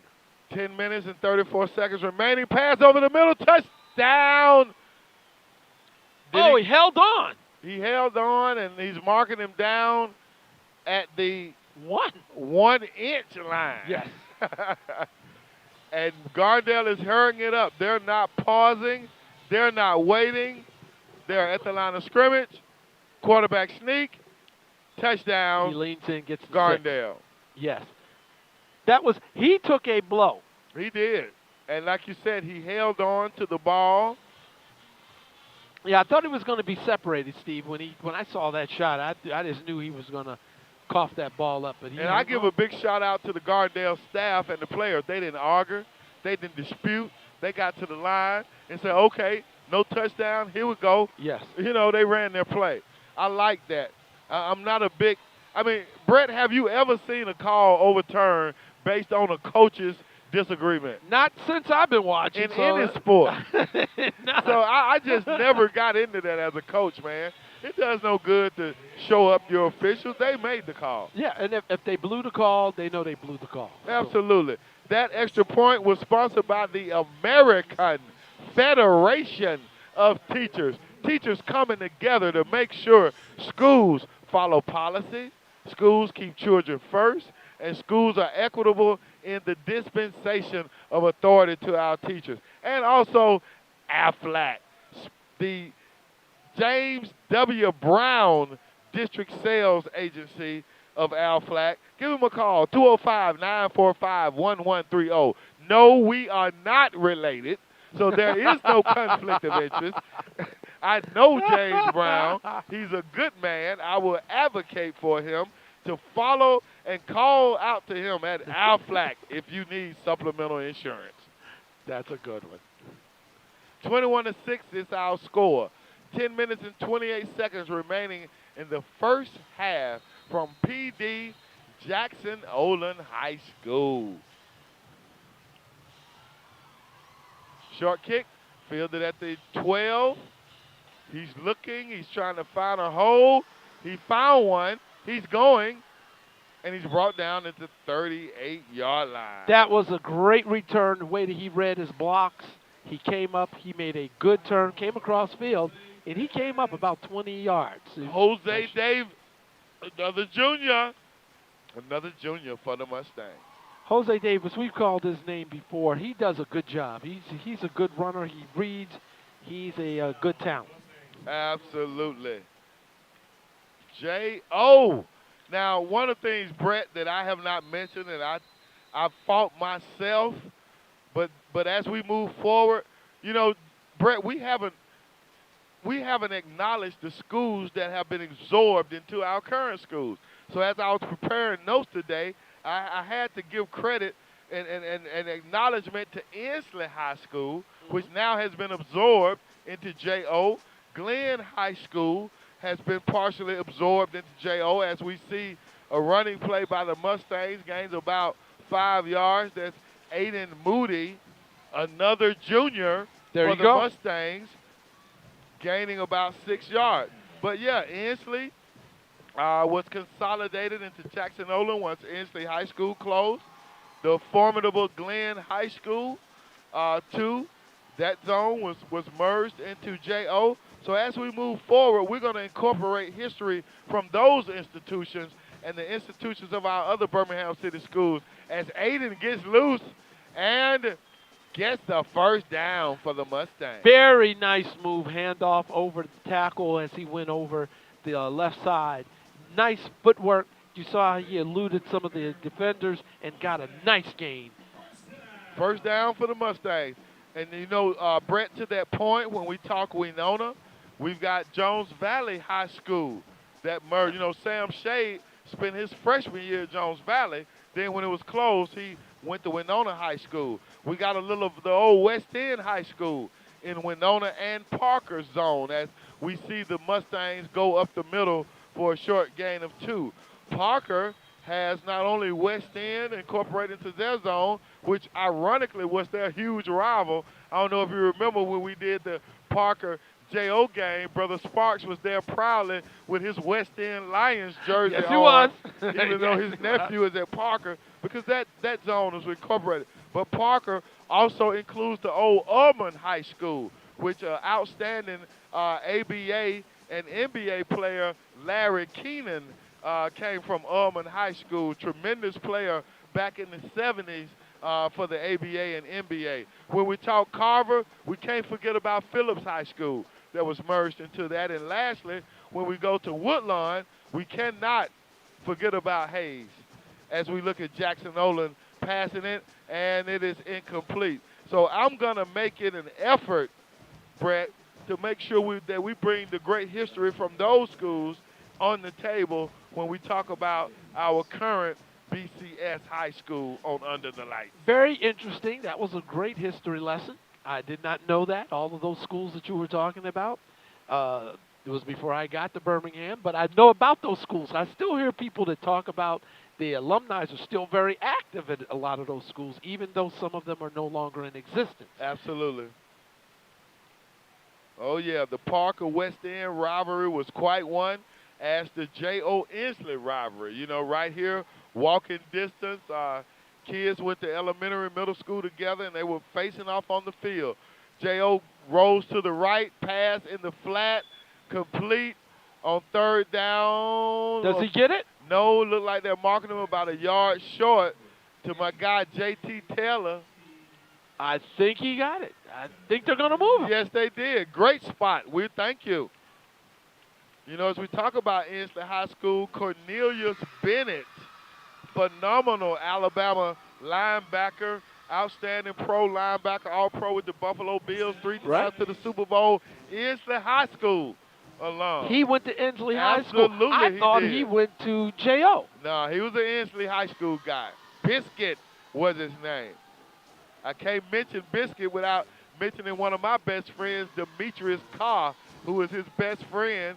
Demetrius went to went to Inslee, but the J.O. connection is that the Carr family is prominent in Pratt City, and Demetrius' cousin is our current DA, Danny Carr. Ah! Yeah, you know Danny. The connection. Yeah, absolutely. Danny was an outstanding point guard here at J.O., went on to Alabama State University, and his mother, Regina Carr, J.O. graduate, retired as the principal of Winona High School. Wow. Outstanding educator, and if I must go on and you're not trying to stop me. I'm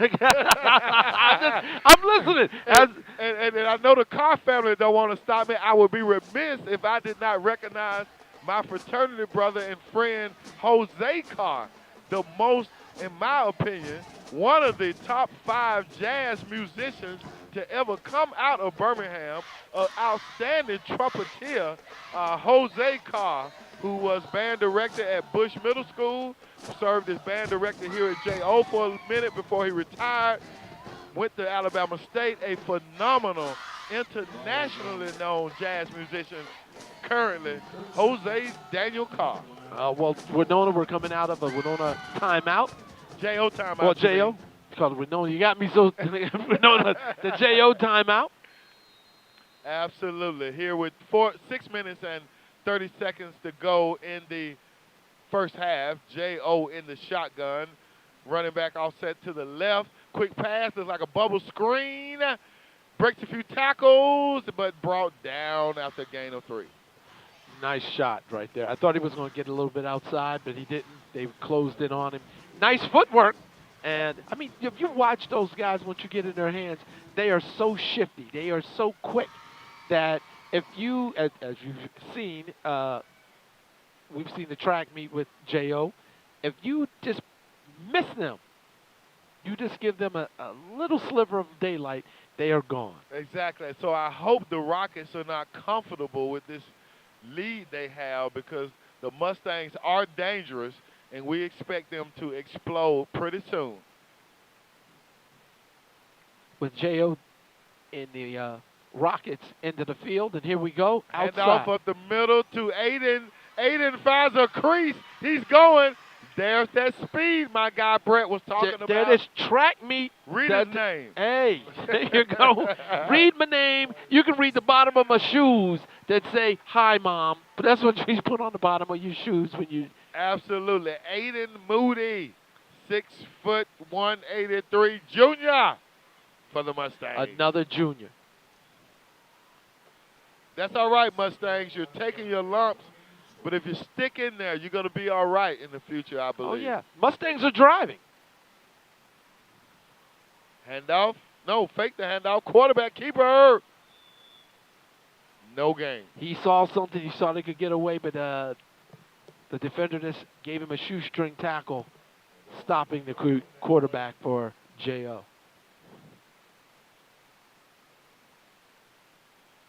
You know, Brett, these are the kinds of seasons that test your in your fortitude. Oh, yes. You know, you're 0-6. You're practicing hard. Yes. Leaving blood, sweat, and tears on the field. And obviously, number one, He's gonna. Aiden He's Moody scoring. is dedicated. Touchdown, J.O. There you go. What I tell you, they're driving. These guys have no quit in them. Now we have a game. Now you're in the game. There is no Absolutely. lay down. No quit in these Mustangs. No quit. This extra point that you are about to see is sponsored by the American Federation of Teachers, working together to make sure that the quality of education provided to all children is the best that it could be. And also, this extra point is sponsored by Aflac, James W. Brown Sales Consultant. Both of those entities standing shoulder to shoulder with the Birmingham City Schools and supporting our scholar athletes. We thank you, AFT. We thank you, Aflac. As they go for two, handoff up the middle, scrum, pushing, no. So the score is 21-12, Gardendale with the lead. 4 minutes and 28 seconds remaining in the first half. We're going to throw it down to the guys in the truck and take a quick station ID.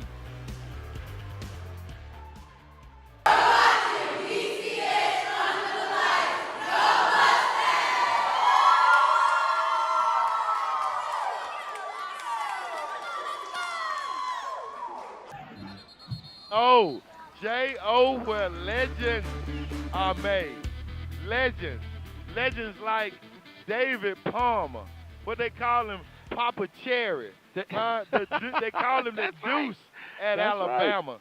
One of the most explosive players in Alabama high school football history. Played right here at Jackson-Olin. Went on to win a national championship at the University of Alabama and to have a stellar career with the Minnesota Vikings in the National Football League. When I met him, he looked at me. I had a Grambling shirt on, and he and a good friend of mine, Jake Reed, the wide receiver with the Minnesota Vikings, a Grambling man, they were buddies. So he looked at me. He's like, "Do you know Jake Reed?" And I just picked up the phone and said, "Jake, guess who's standing next to me?" And they were good friends. They are good friends to this day. Absolutely. Kickoff, low, fielded by the Rockets. He picks it up and gets it to about the 38-yard line.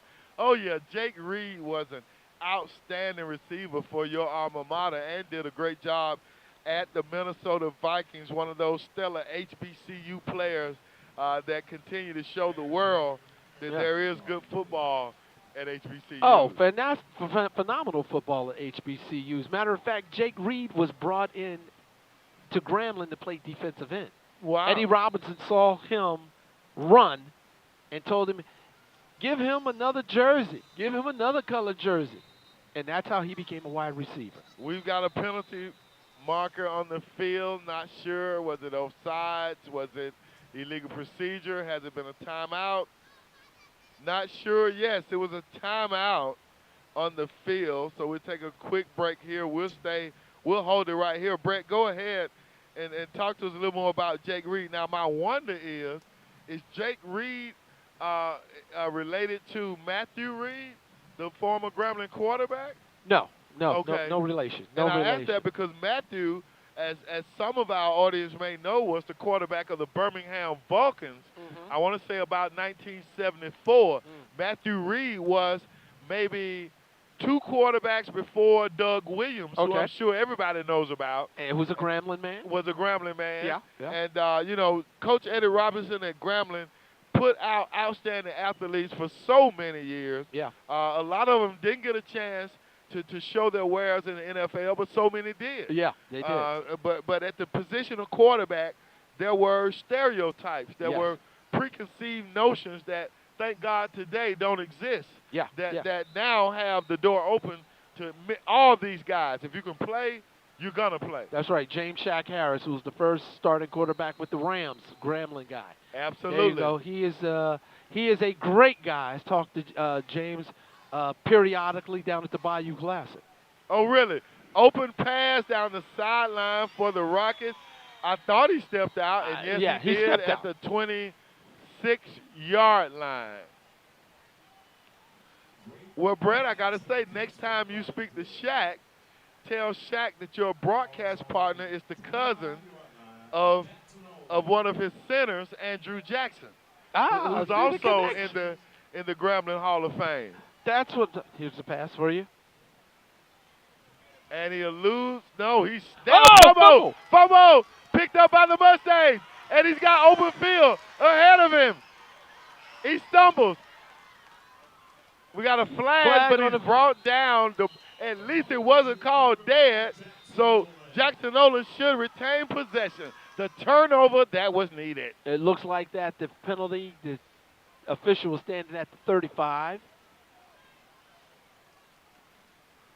He spun him down. The ball popped right out. It was scooped right up. Yes. J.O. just picked it up and started to move, and it was quickly moving down the field. I did not see what the infraction was. That's outstanding coaching. That's all about scoop and score at that point. And the defender scooped, and he tried to score.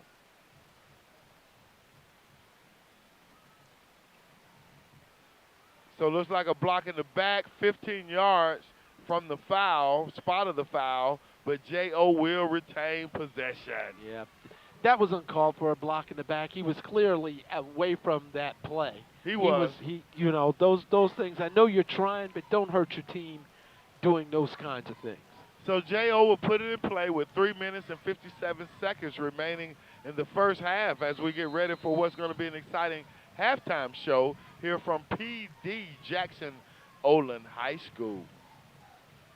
Shotgun for the Mustangs. Back to pass. It's the quarterback. He looks to his left, throws it in the flat, incomplete. I thought he was going to come up on that one. If he comes up, is that our guy? Yeah, that's him again. He's got to learn to come to the ball. Exactly. He's a big young man, but it looks like he's still learning this game. Absolutely, and that's something that can be easily coached up, even by the next game. Oh, he's only a junior. In fact, it can be coached up at halftime. So let's look to see something different when they come back. Absolutely. I was sharing with a friend of mine who's a head coach, and we were talking about what we're seeing with his team, and we were talking about the turnover issue. You know, going for turnovers, ripping that ball out, that's just the mentality. That can change from week to week. J.O. with twins left, single receiver right, a H-back on the left as well.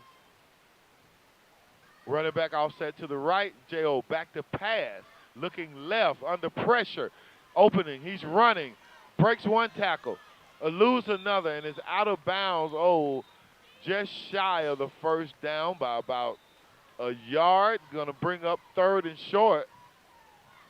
3rd and short. That was a fantastic run by our quarterback. He just stepped back. He didn't see anything. They were putting pressure on him. He was able to make something out of nothing. Just short. But they're moving it back, Brett. Was there a penalty or something? I didn't see a flag. I did not see a flag. Let's see what the call is. That was still a phenomenal run. He made something out of nothing. It was. Are they going to let us know? No, they're winding it up, Brett. We were looking. I don't think we missed it. But there apparently was a penalty. So it brings up 2nd and about 15 for the Mustangs. Just interested what that call could have been. Must have been a hold. Shotgun for the Mustangs, trip left. They're back to pass. Oh, he's under pressure. He's sacked. Oh, he's brought down. It's going to bring up 3rd down. Now, Brett, we acknowledge that Coach Walter Jordan is in his first year. Got the call as an emergency. He's 0-6. Jamal Best had only completed 1 year. Last year was his first year. They had a 4-7 season. So J.O. is really trying to grow and get themselves in a position to really be a competitor here in their region. Now, the last big season they had was a couple years ago in 2021, where under Coach Vakakis, they went 9-3 in his last year. And obviously that got the attention, or if it didn't get the attention, it convinced Spain Park that they wanted to make him an offer. And obviously he took the offer to go to Spain Park. Before then, back in 2018, they went 10-1 under Coach Vakakis. In 2016, 8-3. But yet, I wanted to mention that in his first year, they went 1-9. There you go. So but you build gotta from a start core. somewhere. Yeah, Exactly. you build from a core. This right here, these guys that will stick out this season, these are your core players. Absolutely. They will attract other ball players. That this thing, you have a bunch of juniors that are playing on this team. They're going to be back next year. They've learned a lot this year. They have the talent. So it's not that they're not talented. You have, key injuries that have happened to their offensive line. You've got guys that are willing to fill in. But you've also got guys who are a couple of seniors on the team that are also being looked at for the next level. So they're getting attention. Absolutely. And they have players like Quindarius Robinson is at Alabama right now. That's a junior. Jonathan Allen at UAB. So we know the tradition of talent is here at Jackson-Olin as they prepare for this 3rd and 18 from, again, deep in their territory. Brett, if J.O. can get some field position, I look forward to the second half. Let's see if they can flip the field and to be, right in it, coming from with probably every drive been within the 10. Yeah, that's been a problem with their kicking game. We've seen their punter has to get a lot better. One of the things I was looking at is how, the coach, how hard is that to develop or try to find a kicker to help you with 3-point conversions. Last week we saw, Auburn High School Tigers. This young man, he is literally going to be playing on Saturday. He kicked a 62-yarder last week against Ramsey. These are the kind of guys you have to try to look and develop. Go look at these soccer teams that we have at these schools and try to get some of those guys from the soccer team to come kick the football for I'm telling you, Brett, fast forward that kid to the pros. Kicking 62-yarders, man. Yeah. Now we will point out, that in the pros you can't kick off a tee. So that'll maybe take about 5 yards off it. But, hey, that's still record That was impressive. At the pro level. Yes. Yes, indeed. So we had a short timeout for J.O., but we're right back to live action with 1:55 to go in this first half. Handoff, and he's stuffed. Oh, fumble. Still on the ground. Still on the ground. Still on the ground. Did anybody get it before it got out of bounds? I can't tell. I know J.O. hopes not because the ball will be at the 28-yard line. They haven't signaled possession. Tell us something, officials. That's a bummer by the Mustangs. It looks. Wow, the defense is coming on for J.O. and the offense is on for Gardendale, so I guess it was a fumble, Brett. You were looking like me. I didn't see any indication from the officials. I didn't see anything. Actually, the officials looked a little winded. Exactly. Trying to sort everything out. Gardendale jumps in, trips right, single left, handoff right, boogie, brought down. Nice play. Wasn't no boogieing on that play. Yeah, there you go.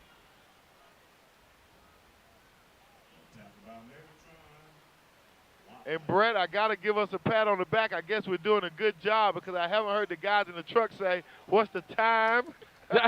Who called the timeout? So we're trying to do it, guys. Work with us and thank you. Back to pass for Gardendale. He's under duress. He steps up in the pocket. He's looking. He's spinning. He's running now. He's brought down after a gain of about 10, which has him about 5 short of the first down, though. That was a big run. He was moving around. He literally ran almost about 25 yards. You have a timeout, Gardendale. There it is. 1 minute and 5. Actually, well, it should be a minute and 5 seconds. They hadn't stopped the clock yet here in the first half. I'm sure the officials will address that.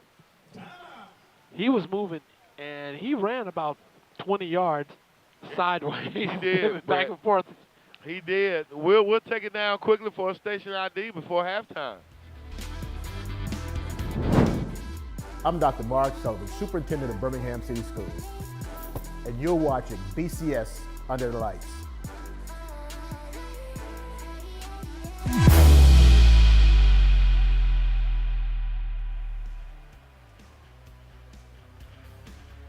Yeah, our esteemed visionary leader, Dr. Mark Sullivan, who envisioned this which is before you right now. Oh, Brett, I found the agenda from the meeting when we went to Huntsville in 2018 for a planning meeting to look at what they were doing. Pass across the middle to a wide open receiver. He breaks a tackle, touchdown, Rockets. Well executed. Well Over the executed. And we're here for the good and the bad. And we have hope that the J.O. Mustangs are going to correct this in the second half. They're playing good, Brett. They're playing well. They really are. They really are. I can't take anything from the offense. Yes. Really can't take anything from the defense. Gardendale is really looking good. They're using the no huddle, and they're really taxing that J.O. defense with the hurry up. They are. The extra point is good. Brett, tell them who sponsors the extra points for the Birmingham City Schools Under the Lights. We'll like to thank who brought to you the Alabama Education Association, the AFT, and James W. Brown, the district sales of AFLAC. AFLAC is our halftime sponsor, and AFLAC and ATF are our field and extra goal sponsors. So we love to say thank you to them. James Brown at 205-945-1130 at AFLAC.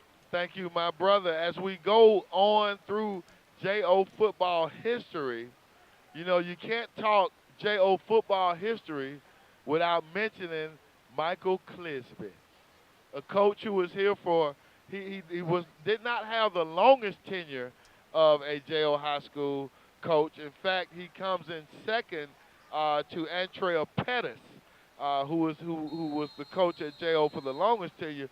But Coach Clisby was David Palmer's coach, and he was the coach here at J.O. for the longest period in the modern era of J.O. football. So, Coach Clisby, we thank you, brother, for all you did over here in Ensley as we look at the Mustangs return this kickoff to looks like forward progress is going to be about the 23-yard line. Coach Clisby, I believe, is still on the staff at UAB now, working in football operations. Oh, okay. Oh, okay.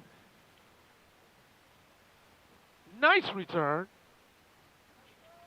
He was trying to make something out of, he was making a good headway, tried to reverse field to try to improve his position. Absolutely. 45 seconds remaining in the first half. Let's see what the Mustangs are going to try to do here. Brett, isn't it a beautiful night? It feels so good out here. We're up here in our blazers, not uncomfortable, feeling good. Yeah. I might say you're looking good. You're partner. looking sharp too, my friend. 45 seconds to go, and J.O. is just going to kill the clock here. So they're going to come in. Looks like they're going to come back in and regroup. Oh, timeout. Timeout. Gardendale is going to make them earn it here, make them use it right. Jackson-Olin has had 2 10-win seasons out of 70 years of football. In fact, 10 wins has been the most that Jackson-Olin have won in a season. Their longest win streak was from November the 2nd, 2017 until November the 2nd of 2018, ironically. 11 games. The longest losing streak was from November the 13th of 1970 until October the 6th of 72, where they lost 16 consecutive games. So we know that the coaching staff is working hard to make sure they get nowhere close to that losing streak. No, they And don't. certainly, they Nobody want wants to that start a one. winning streak. Yeah, that's right. But they're working. These coaches are doing the best they can with what they have right now. You know, the head coach is being pulled into military service. But these coaches, they have a very good coaching staff. Exactly. You just saw a quick clip of receivers coach Michael Jordan on the sideline, the brother of Coach Walter Jordan. I always joke my friend Michael Jordan. He's a former receiver from Alabama A&M. He caught a touchdown in the Magic City Classic that ended, I want to say, a 5-year losing streak to the Hornets. Oh, okay. I So always call him Mr. Magic City Classic. there you go, Mr. Popularity up there on the hill. Absolutely, because he brought joy back to the Bulldogs. But right now, we're looking for joy here at Jackson-Olin High School, and we have plenty of joy. Yes, we still have joy, even though the score is 28-12 in favor of the visiting Gardendale Rockets. We're going to be back for halftime or after halftime to see what these Jackson-Olin Mustangs are doing.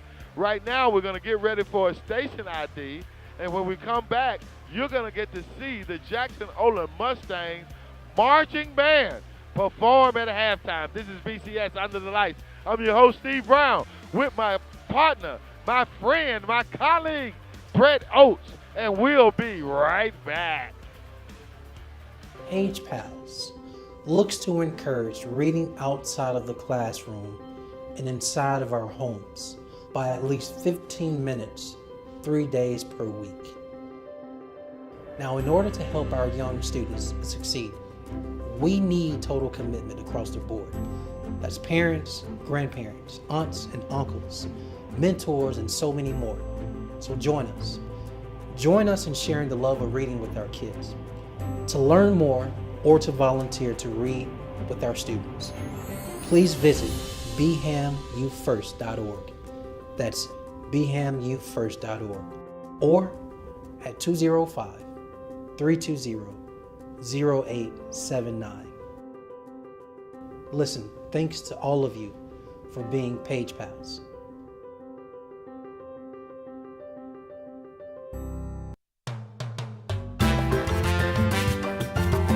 BCS celebra el mes de la herencia hispana. Somos latinos y celebramos con orgullo. Soy mexicana. Soy de Guatemala. I am from Mexico. Y somos orgullosamente latinos.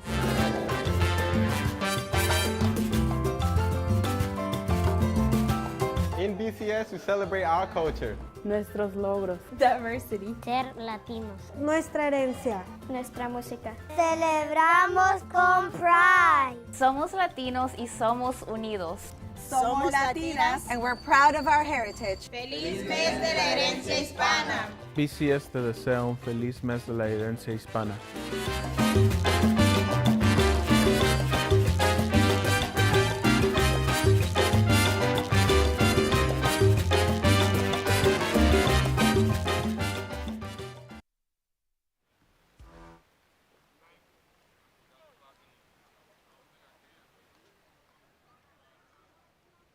Ladies and gentlemen, the Gardendale High School Rocket Marching Band.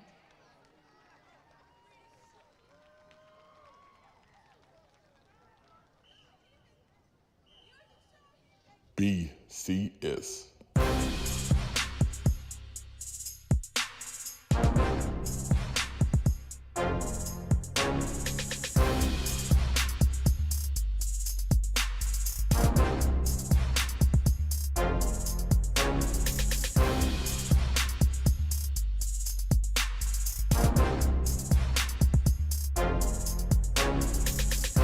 BCS.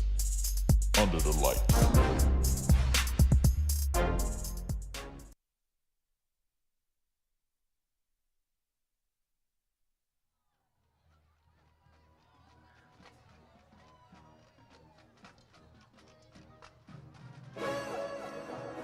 As far as Birmingham restaurants are concerned, Green Acres is iconic. Charles Grattan opened the first location in 1958 across the street from the 16th Street Baptist Church. Green Acres is now run by his son, Greg Gratton, and includes the downtown location at 1705 4th Avenue North and the Ensley store, which opened in 1994 just down the street from Jackson-Olin. Green Acres is famous for its fried chicken wings, and the wings come whole at Green Acres, drum, flat, and tip. In fact, the Steve Harvey Morning Show awarded Green Acres with the Hoodie Award for the country's best fried chicken place in 2007. But there's more than just wings on the menu, including breakfast sandwiches and burgers, fish and pork chops, chicken gizzards and livers, and more. And we're here at the legendary Green Acres with the owner, Greg Gratton. Greg, how you doing today? I'm doing wonderful. How are you doing? Not bad, not bad. Well, tell us, what makes Green Acres so special? Well, it's the way we prepare the food, and the taste has been around since 1958. Nice. And so what do you have for us here to taste? We have a manager special. That's 5 wings, French fries, and fried green tomatoes. Excellent, excellent. Well, I'm going to take a bite of one of these here. And the special sauce is all the way.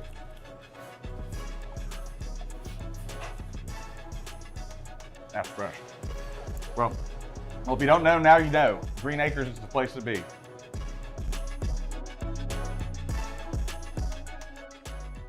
How long have you been working on cars?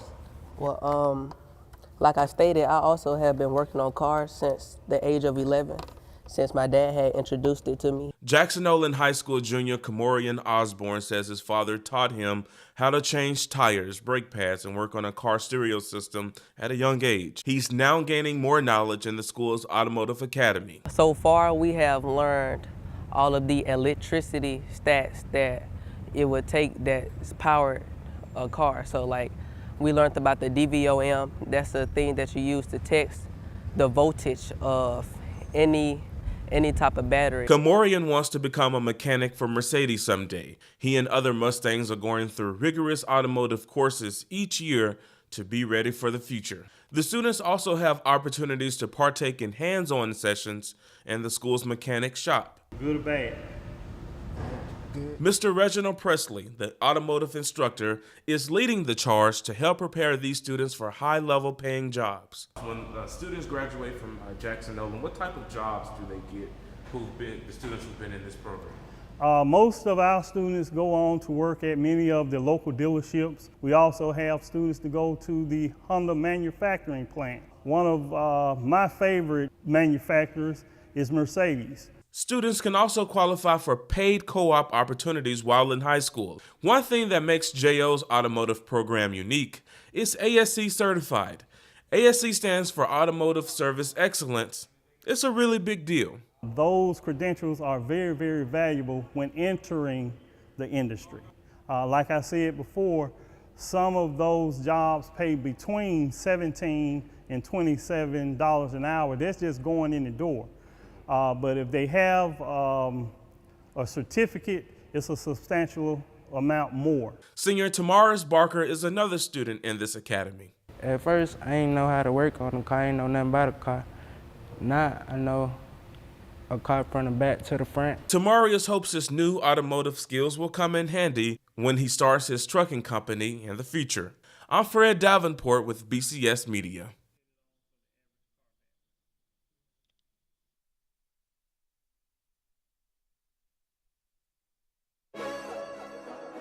As far as Birmingham restaurants are concerned, Green Acres is iconic. Charles Gratton opened the first location in 1958. Success starts in Birmingham City Schools. Teachers, preachers, professors, college presidents, CEOs, chefs, and welders, business owners too. They all get their start in Birmingham City Schools. BCS offers an engaging curriculum in all grades. Pre-kindergarten to prepare our children for the future. Award-winning academies and career technical programs. Middle schools focused on career paths, and early college for scholars who want to get ahead. Go to bhamcityschools.org. Begin your road to success in BCS today. Hey, it's comedian Funny Man, proud graduate of Jackson-Olin High School. Go Mustangs. And you're watching BCS Under the Lights.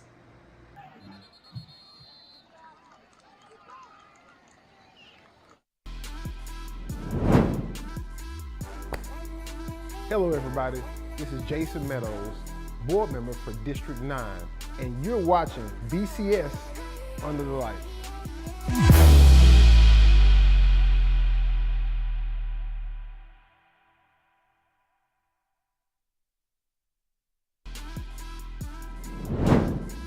I'm Dr. Mark Sullivan, Superintendent of Birmingham City Schools, and you're watching BCS Under the Lights.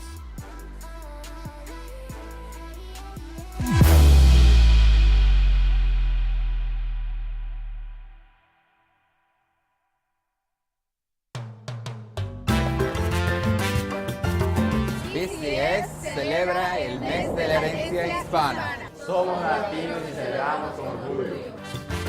Soy mexicana. Soy de Guatemala. I am from Mexico. Y somos orgullosamente latinos.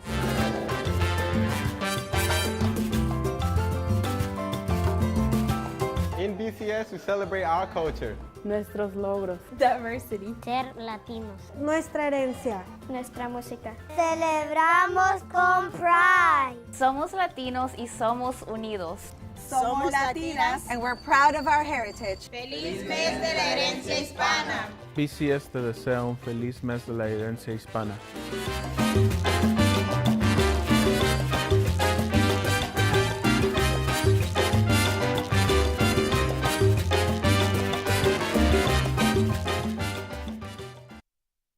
BCS.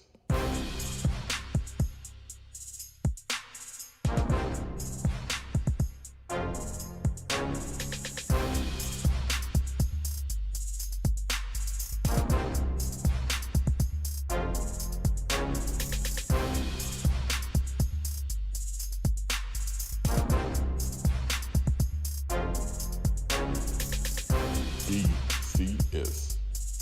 Under the lights.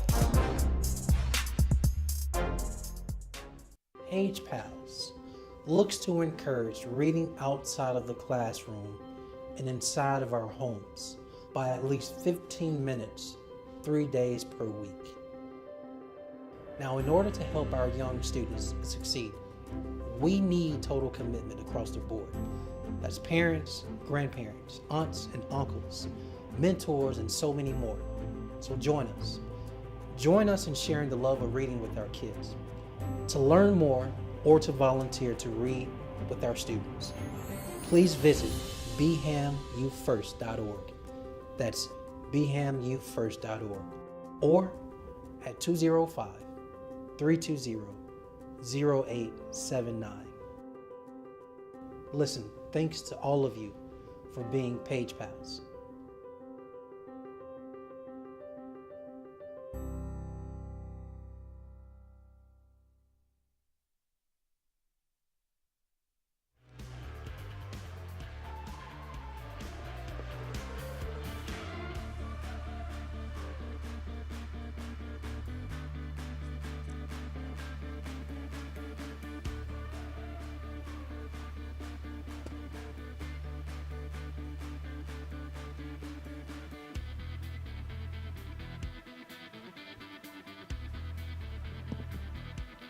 From Birmingham to the world, this is BCS Under the Lights.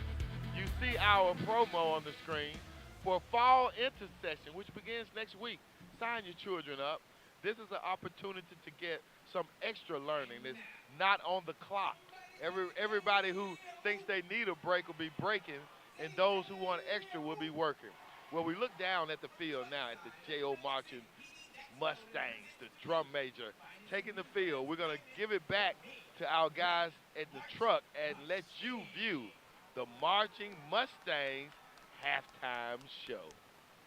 Under the direction of Kendrick Fitzpatrick, assistant Anthony Strickland, and drum major, the man in the middle, the one that keeps it popping, Tyler Williams.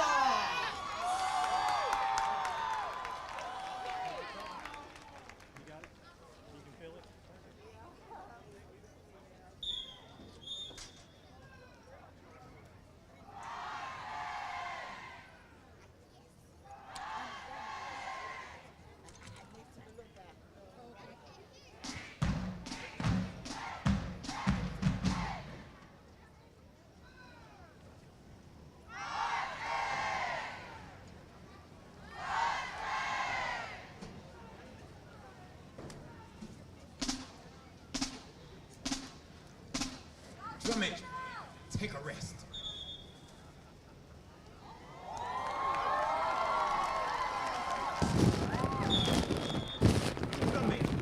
Take the field.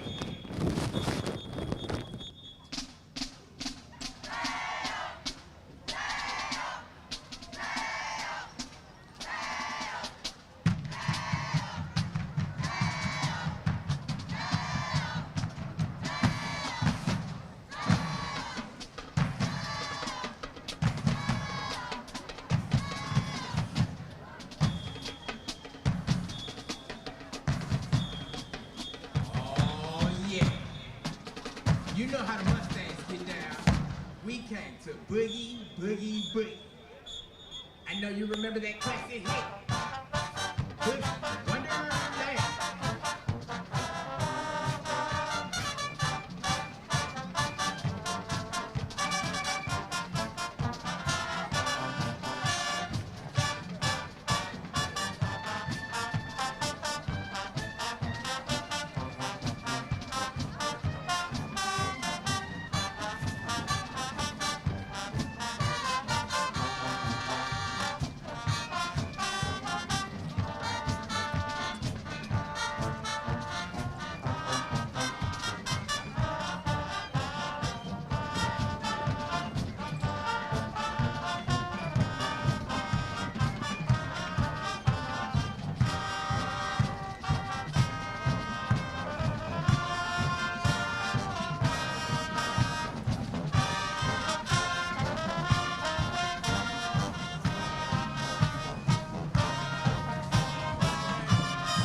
The moment we all been waiting for. Bring it on, the beautiful, the love, the pretty, oh, baby.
We have search and rescue.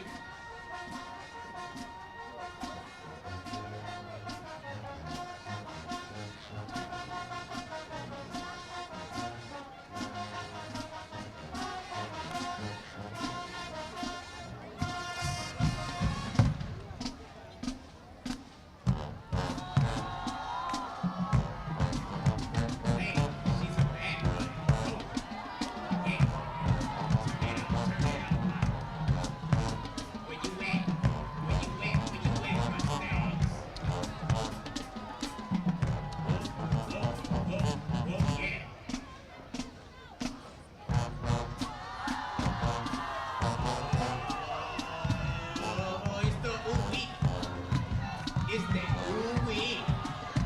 Hey. Oh. Crank it, crank it, crank it, crank it up. Crank it. Yeah. It's enough. Let me see your foot work. Let me see your foot work. Oh, it's the Memphis Jump. Yeah.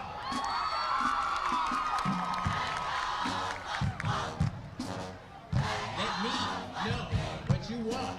Let me know what you need. The mother bands? It ain't got enough for you. Mustangs got what you need. Oh, it's the Tamia dance. Oh, you know it. Yeah. Hey, we finna step it out, step it out, step it out.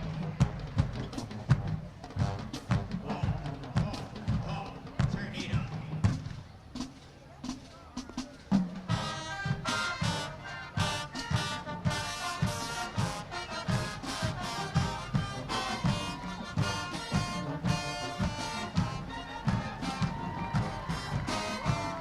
Hey, Mustangs, we want to thank you all tonight. This is Vince and me, Green, Marshall, and Jackson. Thank you.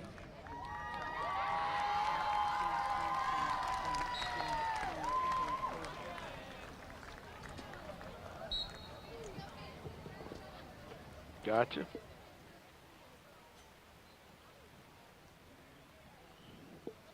Hey, we have coming up the Birmingham Board of Education Strategic Plan Survey. Help share our path forward for the next 5 years. The strategic plan, the success starts here in Birmingham schools. It's planning time, ladies and gentlemen. Be a part of what's going on as we put together our plan for the future. Come on out and take part in what we're doing. What a halftime performance by the Jackson-Olin Mustangs marching band. Here at halftime, the score is 28-12. BCS under the lights.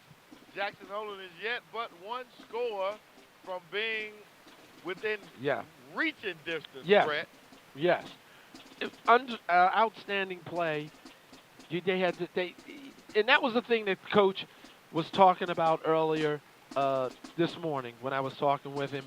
He said, that's the thing. We just got to stop having the big play. You know, Walter Jordan, he was in. That's the thing. We've allowed too many of the one or two big plays in one of the games, and that's what they've allowed here.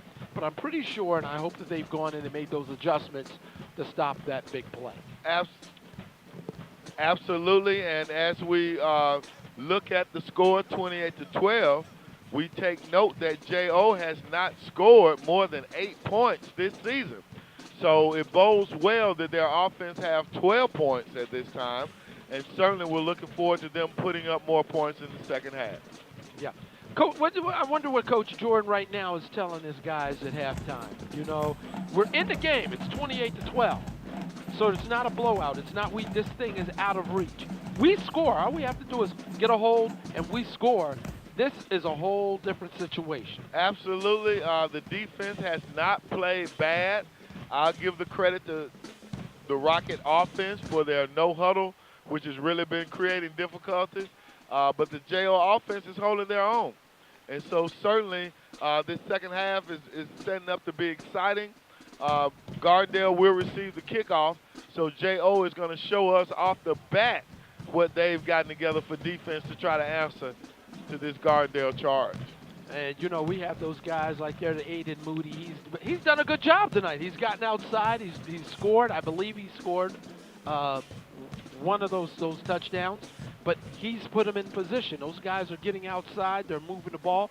Now, again, we're still looking at a makeshift offensive line. That's not doing too bad against Gardendale. They're able to move the ball. So it's not like they're being stymied and they're not able to do anything. And they're ripping off big runs against Gardendale. Absolutely. So we're getting ready for our second half kickoff here as we see Gardendale, the receiving team, is taking the field. You got a good look there at the J.O. drum line, getting it done. They haven't stopped yet. They are getting the crowd crunked and excited for this second half. We certainly want to just take a moment to recognize our Hispanic students here in the Birmingham City School System, our Hispanic stakeholders, and let the world know that we're recognizing Hispanic Heritage Month this month, actually September 15th through October 15th. We celebrate the diversity of the Birmingham City Schools. Fall intercession next week. Go to the BCS website and we'll have our QR code up a little later for you to sign up. As J.O. tries an onside kick that does not work. So Gardendale would take over at their own 45. Good field position, Brett, to start the second half. Good field position, but Gardendale was on top of it. But I think it was a good try by Coach Jordan to try to probably spur his guys. If he can get them off sides or just catch them off guard and let us recover the ball, here we go against Gardendale. Just a quick surprise, something unusual. Right. Don't disagree with the philosophy. It was it was not necessarily a tricky kick. I would have wanted some bouncing on it, but nonetheless, here we go for the Rockets.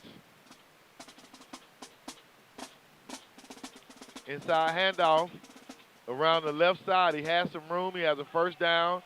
He eludes another tackle and gets down to the 27-yard line for the Rockets. And that's Boogie Harris, the third again. He got outside. He's such a quick-footed back. You know, you have guys that are fast, but you have guys who can put those feet down 1, 2, 3, 4, 5 and move. Absolutely. 1, 2, 3, 4, 5 and go. He's one of those guys. Get outside. You can see he's compact. He's Boogie is he's a 5'8", 175 running back, but he's nice. But it looks like they're going backwards. Right. Thank God for a holding call to move back the Rockets.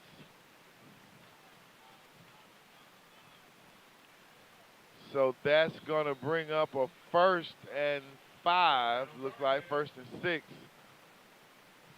They give it to Boogie again, and he goes the same way and gets the first down. Not quite as many yards, though.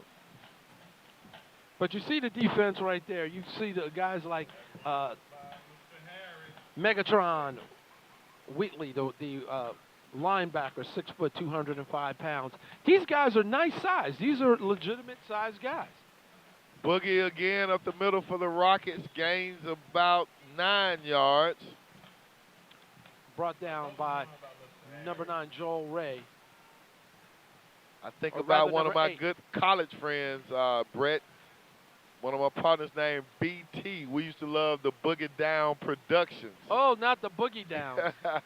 Deep pass and complete for a touchdown. Number touchdown brought in by number 13, Logan Fitzgerald, wide receiver, his senior.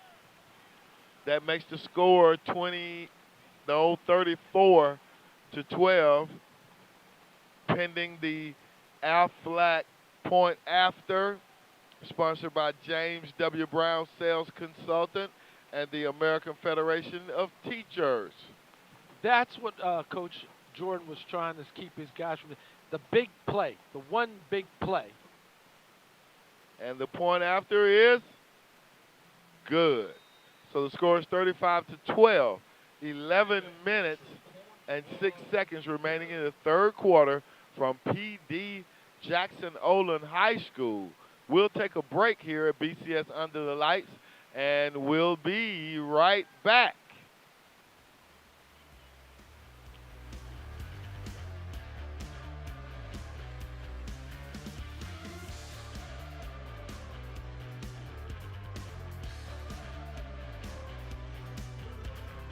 Success starts in Birmingham City Schools. Teachers, preachers, professors, college presidents, CEOs, chefs, and welders, business owners too. They all get their start in Birmingham City Schools. BCS offers an engaging curriculum in all grades. Pre-kindergarten to prepare our children for the future. Award-winning academies and career technical programs. Middle schools focused on career paths, and early college for scholars who want to get ahead. Go to bhamcityschools.org. Begin your road to success in BCS today.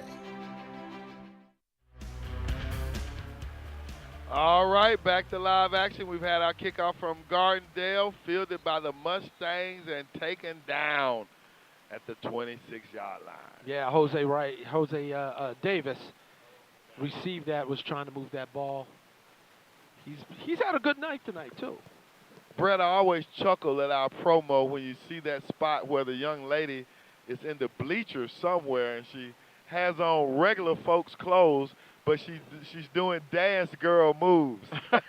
I always wonder, I'm about to ask Zach, tell me who she is and what's the relevance. But jokingly, the point is the excitement of the BCS bands, the dance girls, the flags, is something that resonates with anybody this season. Oh, yeah. Once you come out here, I mean, this high school football is almost like a college environment. Absolutely. Because what they have with the bands and everybody who's enthusiastic here, I mean, it's just a great environment to be hanging out at the Birmingham City high school football game. That's right. Pitch right, and he stopped at the line of scrimmage. Yeah, Brett, from whatever age, from birth to 80, is something about seeing those bands, seeing those students move that really makes us all excited. And I always enjoy seeing that young lady in our promo clip. Yeah, that was a nice run by Aiden Moody, who took that pitch, ran outside. He runs hard. He really does. 2nd and 10 now for the Mustangs. 10 minutes and counting remaining in the third quarter here from P.D. Jackson-Olin High School. I'm going to keep an eye on this offensive line. And again, this is a makeshift. They're dealing with a lot of injuries. Big rush, sack, or did he get it out? I think he was outside of the tackle box. No, they're going to call they it. dropped the flag. Oh, wait a minute. It might be a personal foul. I don't think so, Brett. I think it was a... I'm looking at the way that the defensive players are talking to the guy in the white hat.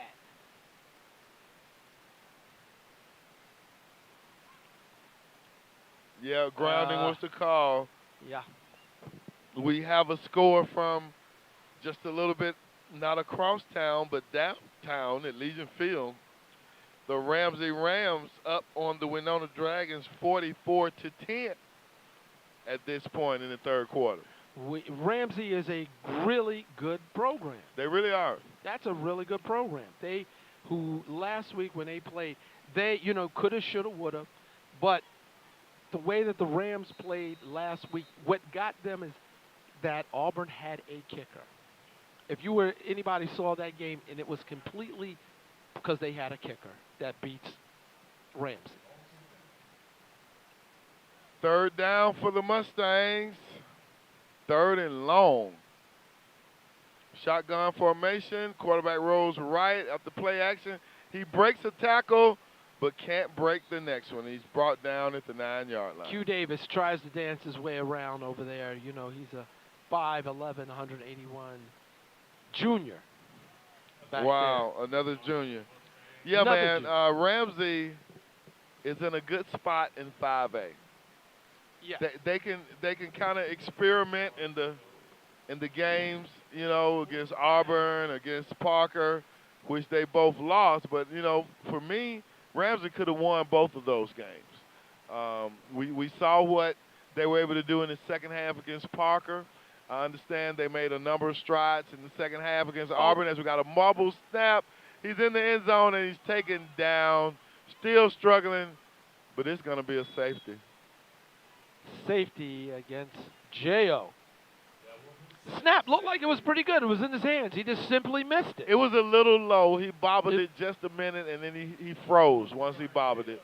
So that makes the score 37-12, 8:28, and we'll see a free kick from the Mustangs.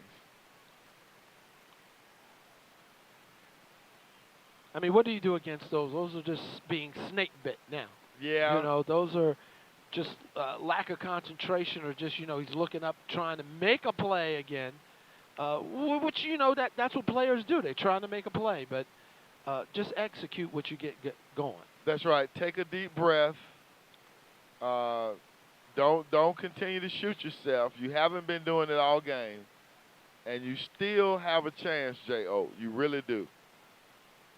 As they choose to use the kickoff, on the safety for those in the listening audience and our viewers out there, the team that gave up the safety can choose to either punt it or to kick it away as a kickoff. J.O. has chosen to kick it away as a kickoff.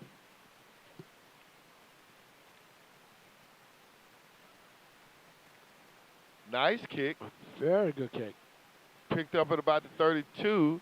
Nice return. He's got a little room, and he's brought down at the 48-yard line. Gardendale will start in J.O. territory. Yeah, that was received by Morgan Harris, the junior wide receiver for Gardendale on that return. Brett, tell us about those scholar athletes again. We went over them briefly at the beginning of our broadcast. We have some great athletes in the Birmingham City Schools, and we want to highlight them as much as possible. Oh, that's going to be brought to you by the Traditions Chicken. You've got those Scholar Athletes of the Week brought to you by Traditions Chicken. You got J.O.'s Isaiah Horton-Jones and Marcus Gardner. Linebacker Isaiah Horton-Jones has a 3.3 GPA, and linebacker Marcus Gordon has that 2.8 GPA, and both of those guys are seniors, and we are proud of them, not only just on the field, but what they're doing even more in the classroom. Kudos to those guys as the Rockets get a first down. Now they have an inside handoff. Rough tackle. No, they faked it. They had me fooled, and the guy made a good tackle on the defensive end, but yet they were going around the end. The quarterback kept it and got a first down, Brett. What a nice play. That was a move. Nice fake. We faked both of us out. All of us, yes. I'm glad the cameraman had the proper angle so he could get it all. First down for the Rockets at the Jackson-Olin 16-yard line.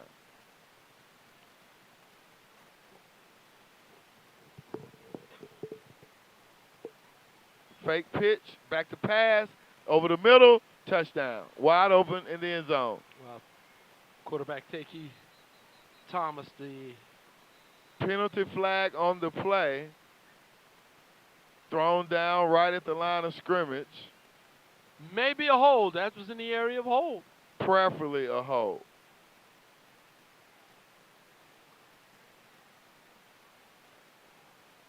As they discuss it, here he comes. Face mask defense. Oh, my. They're going to decline that and keep it going. As the field goal unit pops on the field for Gardendale.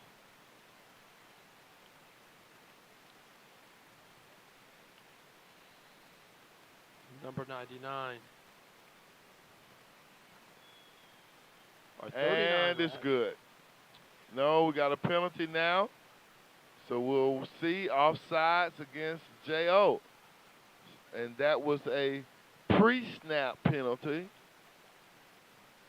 So they'll either re-kick or go for two. He indicates it was offsides against J.O.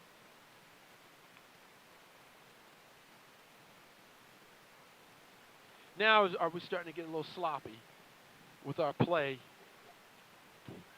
Fought good and hard for a half, and now we're being challenged.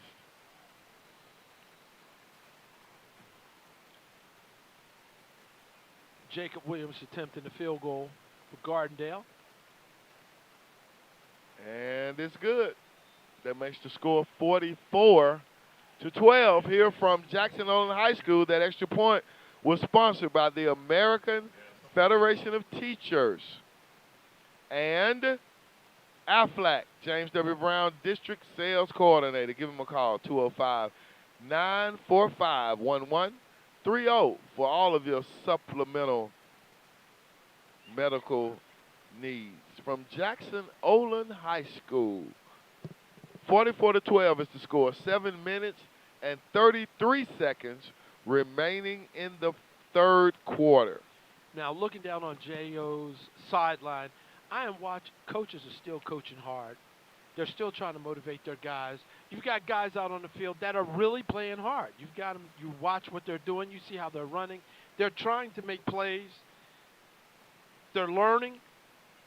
Gardendale has just been executing tonight.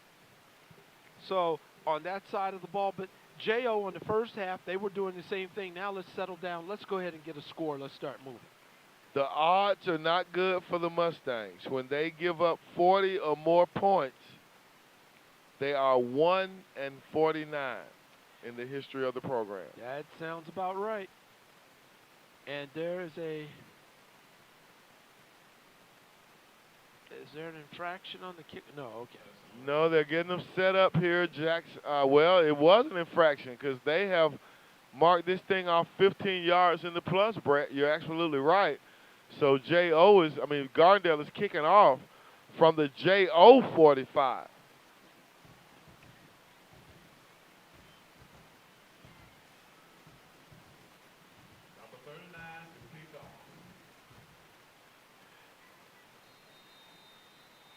As you have number 39, Jacob Williams.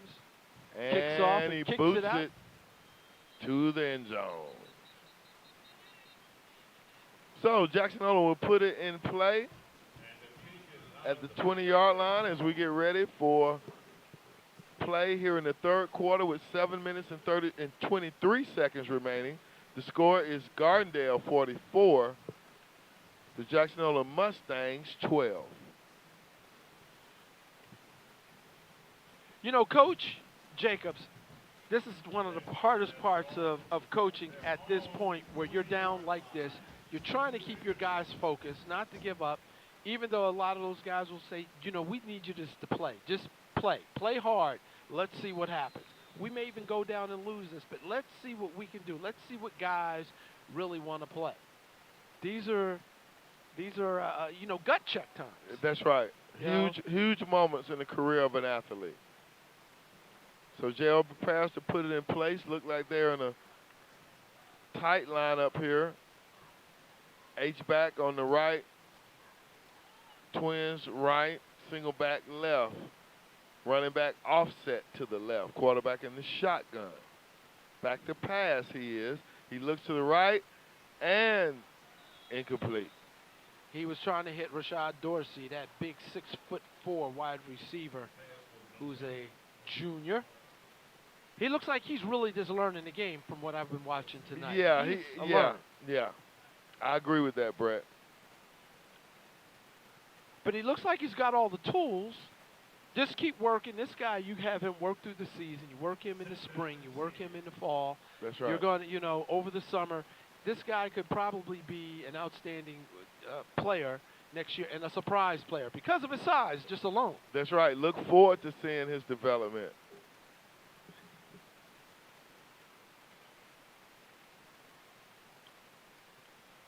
Shotgun for the Mustangs.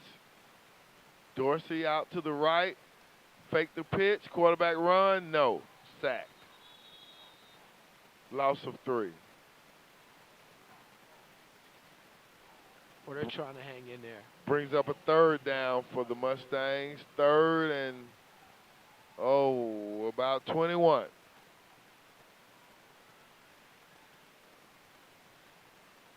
This is where you really wish you did have a good kicker to get you to help you with the field position.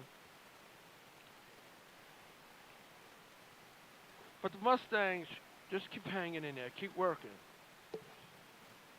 You just have to keep working on this. As stated earlier, they have surpassed their season high for offense. Their season high previous to this game was 8 points, and they've already been able to put up 2 scores in this game. So that is something positive for the Mustangs to hang on to as they run a jet sweep. Only gains about 5, so they're going to have to punt here. Nice play. they, were able to move a little bit on the Rockets. However, I haven't been able to see if they've been able to throw downfield this half at all. Good point. They have not gone up top. It looks like they're trying to consider what to do here. Is Coach going for it? It is fourth down. Let me see. You have Q. Yeah, looks like they're going for it, Brett, on a fourth and what is it, about 13 or? Yeah, it looks roughly about where the other chain is. Where the marker looks, yeah, it looks to be about 13. Or no, it may be fourth and 5. It looks like the guy, the first down. Oh, okay. Yeah, he has his stick turned the wrong way, so we can't see him back there at the 20. But there is still a risky play, and it was comes up a little not short. Successful. Yeah. Fourth down, ball goes over on down. So J.O. would take this over now at the J.O. 24. Brett, I don't know about that, man. I mean. Yeah, I would think you would try to at least kick it out, get it out of your territory. Yeah, I mean, you're not careful here. You give up a score here, fourth quarter, you may mess around and get 60, 70 points on the board. Yeah, but do you think that Coach Jordan is saying, at this point, let's just try to see what we can do to try to get a spark, showing these guys, hey, let's do it. I think we can get at least move the ball down a little further. We may not get a first down, but it was only 5 yards. You needed to get that first down because you do put your defense in a bad position at this end of the field, and they've been on the field a long time. You really do. Injury timeout on the field. Jackson-Olin player down. Looks like he's about to get up, though, so very good on his part. Actually, that was our quarterback for the Mustangs, number 6. He's limping off. Q Davis. He runs off on his own that power. Number 5? You can't hardly tell with these fancy Euro numbers now, Brett. Let me see. So many numbers look similar. Couldn't really tell if that was 5 or 6. Looks like 5. You're okay. right. Yeah. Tiki Thomas.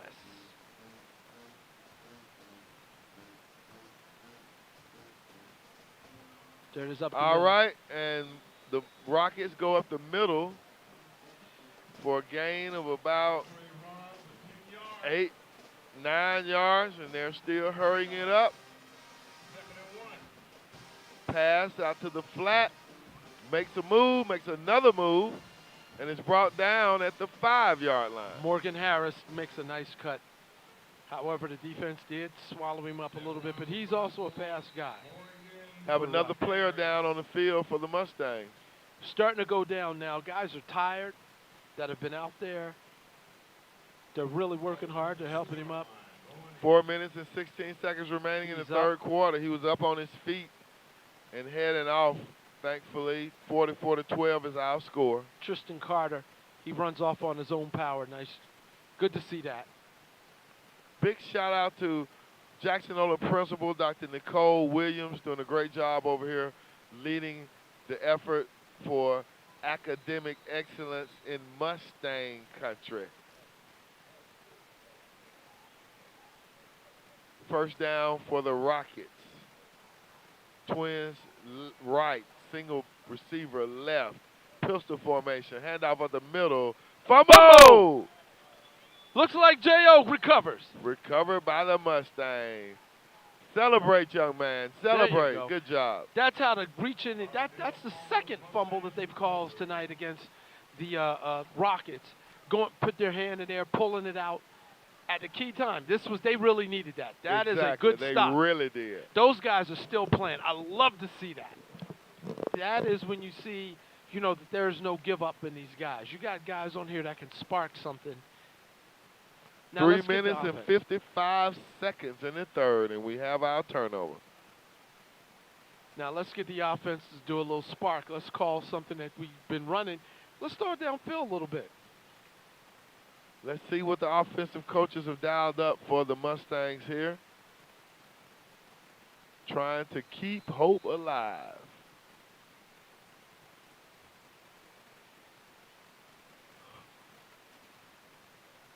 Mustangs come up to the line. 3 receivers to the left, quarterback in the shotgun. Handoff stuffed. Oh my goodness, brought down at about the 3 on forward progress. Yeah, Joel Ray was given that ball. He was trying to get him outside, but just wasn't having it. Just wasn't going to make it. The shotgun has become so prevalent now. Brett, you don't see quarterbacks under the center anymore. And No.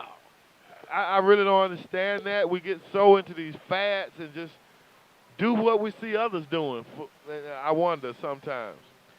Well, everybody likes to see what works. If somebody, remember, it was the West Coast offense at one point. Then there was this, every offense. Remember years ago, people not guys our age remember Air Coryell when That's he right. started throwing it down the field. That Right. was then everybody started opening up the offense with the pass, the Right. forward pass. See, here we are again, pistol formation, shotgun in essence. So you're starting off back in the end zone and stopped again. Maybe they lost 1 yard that time. Oh, I was looking at the way they hit him and bent Bent him back. him back, yes. Luckily they didn't have his legs locked down. Yeah. So now we've got a 3rd down. Yeah, Adrian Moody didn't want to make sure he was okay, but he pops right on up. Well, let me tell you, somebody hit me like that, we'll be at UAB right now. and Brett, I believe that was number 6 that was injured before, because he's a little gimpy unless he's gimpy too. Mm-hmm.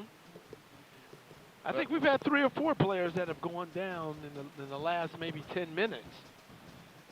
So I think they're, it's almost like a triage unit. It really is. They're in the shotgun again. Very dangerous. Quarterback sitting back in the end zone. Pitch back into the end zone. Oh, he barely got out, and he stuffed at the 2. Brett, oh my goodness, man. Aiden Moody makes something out of 0 to get out to the 2. They're making me nervous with this shotgun in the end zone, baby. Now we got 4th down. So now they're punting from the end zone. Clock running, 1 minute and 20 seconds in the 3rd. How many more tricks can a coach pull out of his bag right now to keep his guys, enthused at this part? Let's just kind of, as the clock winds down, you can see that these guys they're still playing. And this is what the coaching staff is about. This is keeping these guys motivated. This is when you coach. This is coaching. Coach cannot be exasperated. Coach cannot be throwing his hands in the air. He's got to keep coaching. Ooh, nice coverage. Great coverage. Takes him down immediately. Looks like he's going to be down at the 34-yard line. Simon Rice with the coverage and tackle. Very nice coverage. That was one of the best. That was the best punt for Winona we've seen tonight. Exactly. The best punt and best coverage.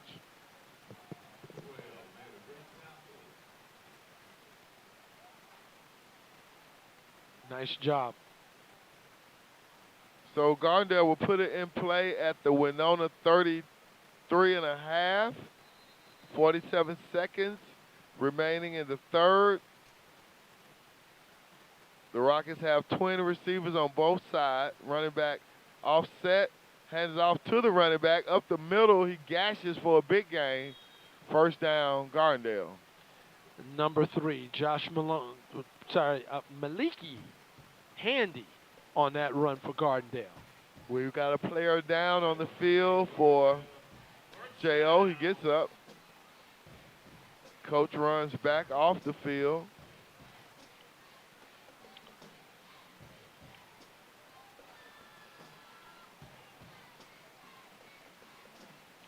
Handoff. Again, a big hole up the middle. Breaking tackles. Pulling, going, touchdown. Gardendale. Wow. Number 3 again. And we've got another player down for the Mustangs.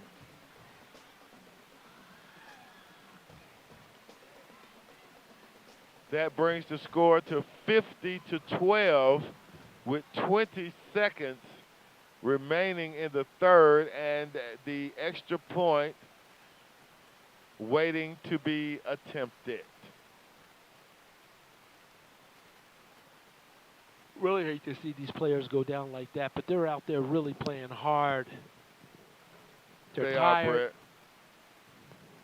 The defense for Jo has been on the field for a long time, so this can, when you're tired like that, trying to make plays, you can open yourselves up to injury. That is correct. A high number of plays have been played by the Jackson-Olin defense. Most of the possessions by the offense have been 3 and out, so they have done a quite bit of work. So far in this game. Yeah.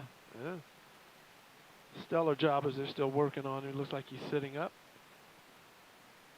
which is a good sign. That's what you want to see. Absolutely. We don't want to see stretchers on the field. We want guys getting up, getting off on their own accord. All right, he's starting to get up. He's starting to walk And off he's and stuff. up. Good. So we'll prepare for this extra point, sponsored by the American Federation of Teachers. And this extra point is sponsored by Aflac. Sales consultant James W. Brown. Juez Williams, he's walking off on his own power. He's got his helmet off talking. That's good. He's played a good game tonight, too. Hey, Brett, I know why you keep saying Winona, because they have on black and yellow. J.O., I'm sorry. I don't get this trend of changing your school colors. My beloved Ramsey, Coach Jackson has them in black with blue trim. So I and all my alumni friends are like, where did this black come from? But, we see J.O. doing the same thing. The point after was good. So the score is 51-12, Brett, with 20 seconds remaining in the third. Well, let me just say this. A lot of the kids, you buy uniforms a lot of the times with the trends because kids like it. And that's one of the things that they like, as opposed to, let's wear the traditional, but we're also going to have the uniform with the black in it. A lot of older alum don't like the black, but the kids do. And, and we get the tradition, we get all that stuff, but you try to keep them involved in what they like as well, So it's not every uniform. J.O., I'm pretty sure they still have their traditional colors and traditional uniform. Ramsey certainly does. I've seen that white and blue. Yeah, but like I said, he brought in that black, man. But let me go in here with you. I used to always wonder about your Gremlin Tigers. They wear black and yellow most of the time. Then they'll throw in this red and this burnt orange. What are the Gremlin colors? Here you go. I can tell you the story on that. We had a class about that. Now, the color of the black is obviously represents the school, and the yellow, but the red actually represents the people, or the you would say the ancestors who have gone before us and have put down the blood, have sacrificed. That's where the red comes from. So the red in the uniform actually is for those who have graduated. That is for graduates. The black, gold, and when you see red, that's somebody who has graduated. Outstanding. Okay, thanks for that history from an outstanding alum of Grambling State University. There you go. Well, J.O. prepares to put this thing in play with 16 seconds remaining in the third quarter. Looks like they need an additional man on the field. Bringing in, no, they don't. I guess they miscounted. They stopped him. Now Coach Jordan calls a timeout. Something was going on.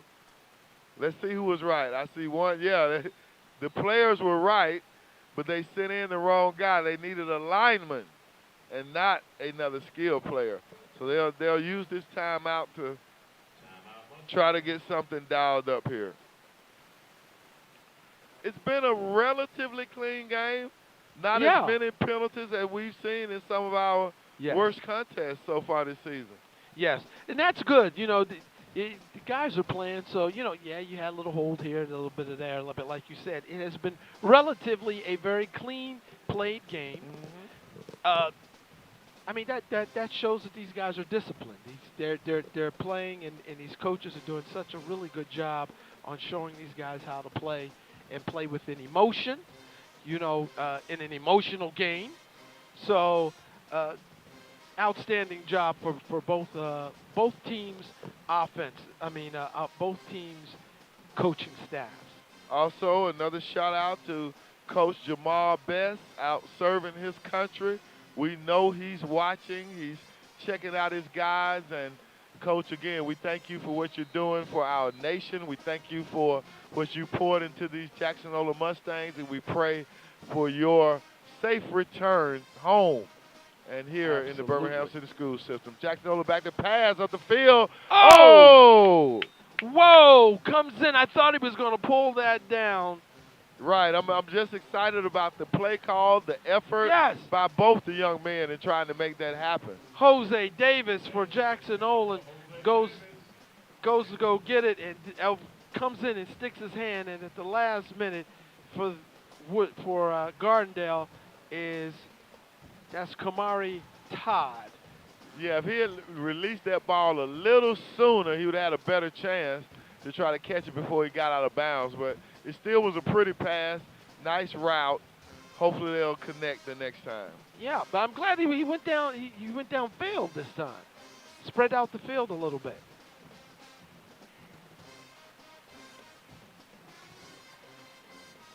Back to pass is J.O. He steps back and throws it. Overthrows, but we got a flag. Oh! There was some contact. We've got 3 flags out there, look like. At least 2. There we go. I saw down there Jose Davis again. They were all over top of him, coming down the middle of the field. Brett, Gardendale has brought a nice crowd. The visiting side is full here at the stadium. It is. They did a really good job of coming over here. Their band has been doing they're doing the Gardendale thing. I guess they're the Rockettes. Yeah. The Rockettes. That's appropriate.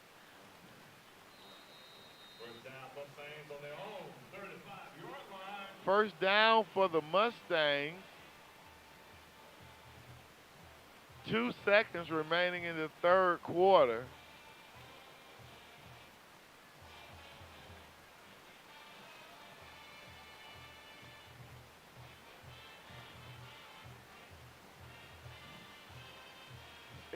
Am I hearing that correctly? The Gardendale band is playing the famous song, a song that was made famous by the Alabama A&M Bulldog Band, Let the Sun Shine In. Isn't that ironic that Gardendale would be playing that? You would be surprised what the bands who have taken from HBCU bands that are doing around here. If you ever watch a college game, they are absolutely, Brett. You'd be surprised. They are directly. Well, we'll come Marathon back and knows that fans talk are the about true that. Right. As we go to our break between the third and the fourth quarter, we'll be right back. This is BCS Under the Lights. I'm Walter Jordan, head football coach, Jackson-Olin Mustangs, and you're watching BCS Under the Lights.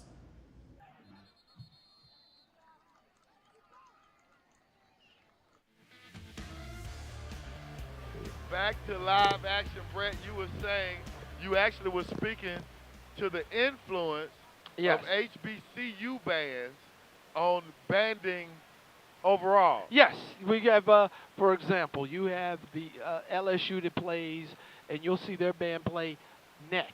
Talking out the side of your neck. That comes from Southern University, which is literally right across the street from them. And Southern University, we played that at Grambling. We played that at Southern.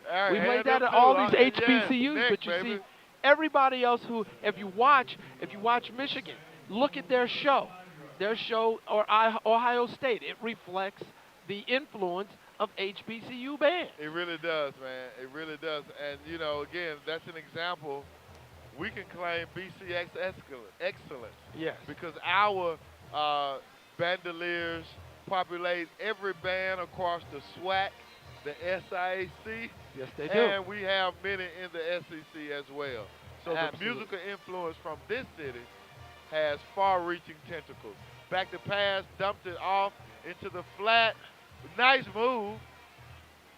He falls forward, gains about 5, bring up a third down for the Mustangs. Aiden Moody with the move. He gets the dump off.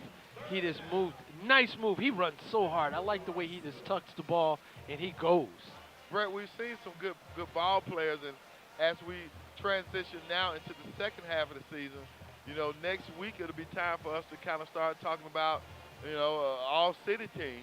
Yeah. So I look forward to hearing some of the guys that you're going to have on your list, and I certainly have a few guys in mind who are worthy of getting a little notoriety here as being an outstanding player across our metro area. Not only all-city team. There you go. Oh, there he goes. Yes. Track meet. Nice run. Aiden, first down. Aiden Moody. He just breaks. Wow. He just breaks off 6 foot. Has not stopped playing. What were you saying, Brett? About the, I think you were about to comment on the. Yes, you did the all-city. Yeah. And we're going to be doing an all-academic team. Absolutely. CBS Sports Network. And those guys, again, I just love what these guys do on the field, but I also love when they mix it up with their academics. Absolutely, because after the playing days are over. Yes. You got to get a job, son. Hey! Nice illusion of pressure. Scrambling. He's running now. Has room. And is taken down after he gains the first down. That came down a little awkwardly. I think he tried to decide that he was going to slide, and then he didn't, and turned like he hurt his knee a little bit. He's up, he's walking, but he's got a little gimp to him. He does, man. Q Davis. He's a tough one. But he's staying in. Trots back out. I tell you, youth, if I'd done something like that again, you know where we'd be headed right now.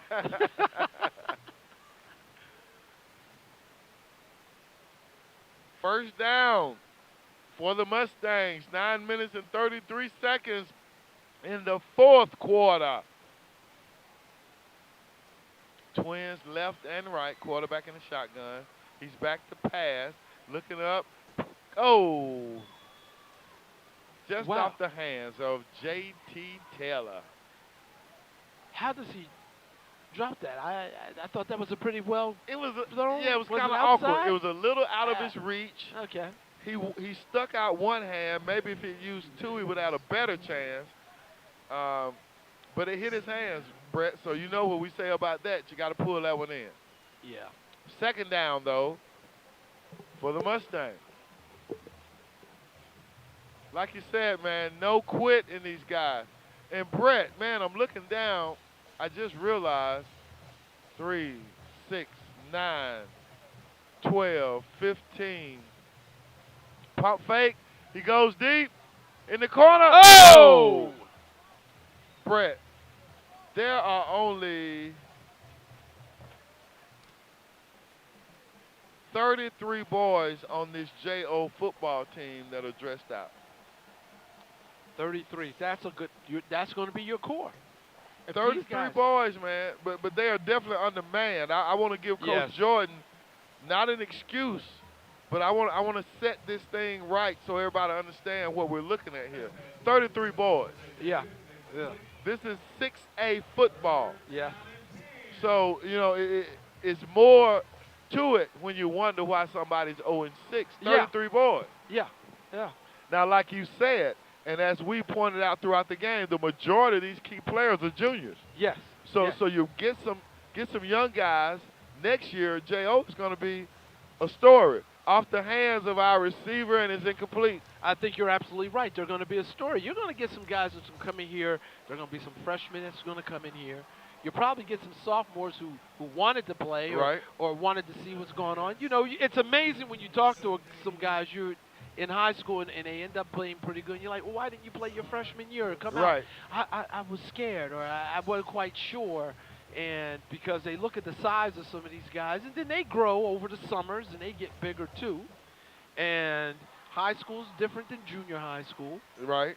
But and Brett, you look at it, man. I was in a conversation just yesterday with Coach Carson from Carver. Yeah. And we've talked about the lead. I mean, Carver's 4-1 right now. Yeah, that's right. And you look at how Coach has grown that program. Uh-huh. And they've got juniors. You know, that quarterback we saw was a sophomore, he was telling me, man. Uh-huh. Yeah, yeah. So Yeah. these guys, that's to develop. So you can imagine what he's going to be in the next 2 years. So we've got a young Carver program. We've got a young J.O. program. Mm-hmm. We got a Winona program now. They're going to use Trey Young. They're going to lose Trey after this year, but they've got a good bevy of talent at Winona. Yeah. Birmingham City Schools football looks very good. Oh, the future for Birmingham City Schools is very bright, particularly with the improvement and with the facilities. So that helps to bring young guys in and families who want to be a part of it, from the bands to the cheerleading to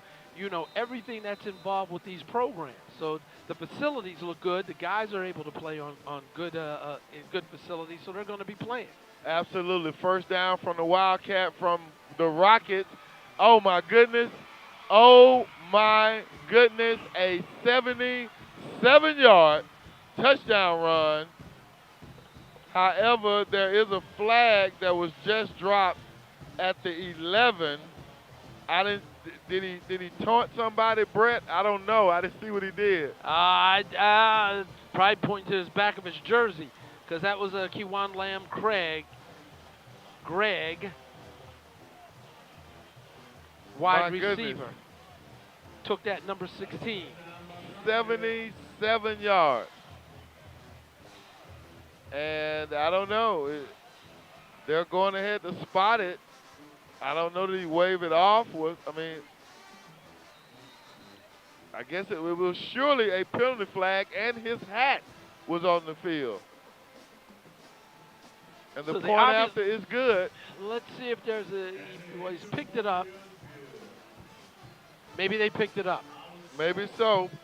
Extra point. Brett, tell them about it. All right, this is from your AFT, the American Federation of Teachers, sponsored that extra point. Also brought to you by we have the AFT and AFLAC. AFLAC are our on-field sponsors. You have James W. Brown, the district sales coordinator. Hit him up at 205-945-1130. AFLAC and James W. Brown at AFLAC will take care of.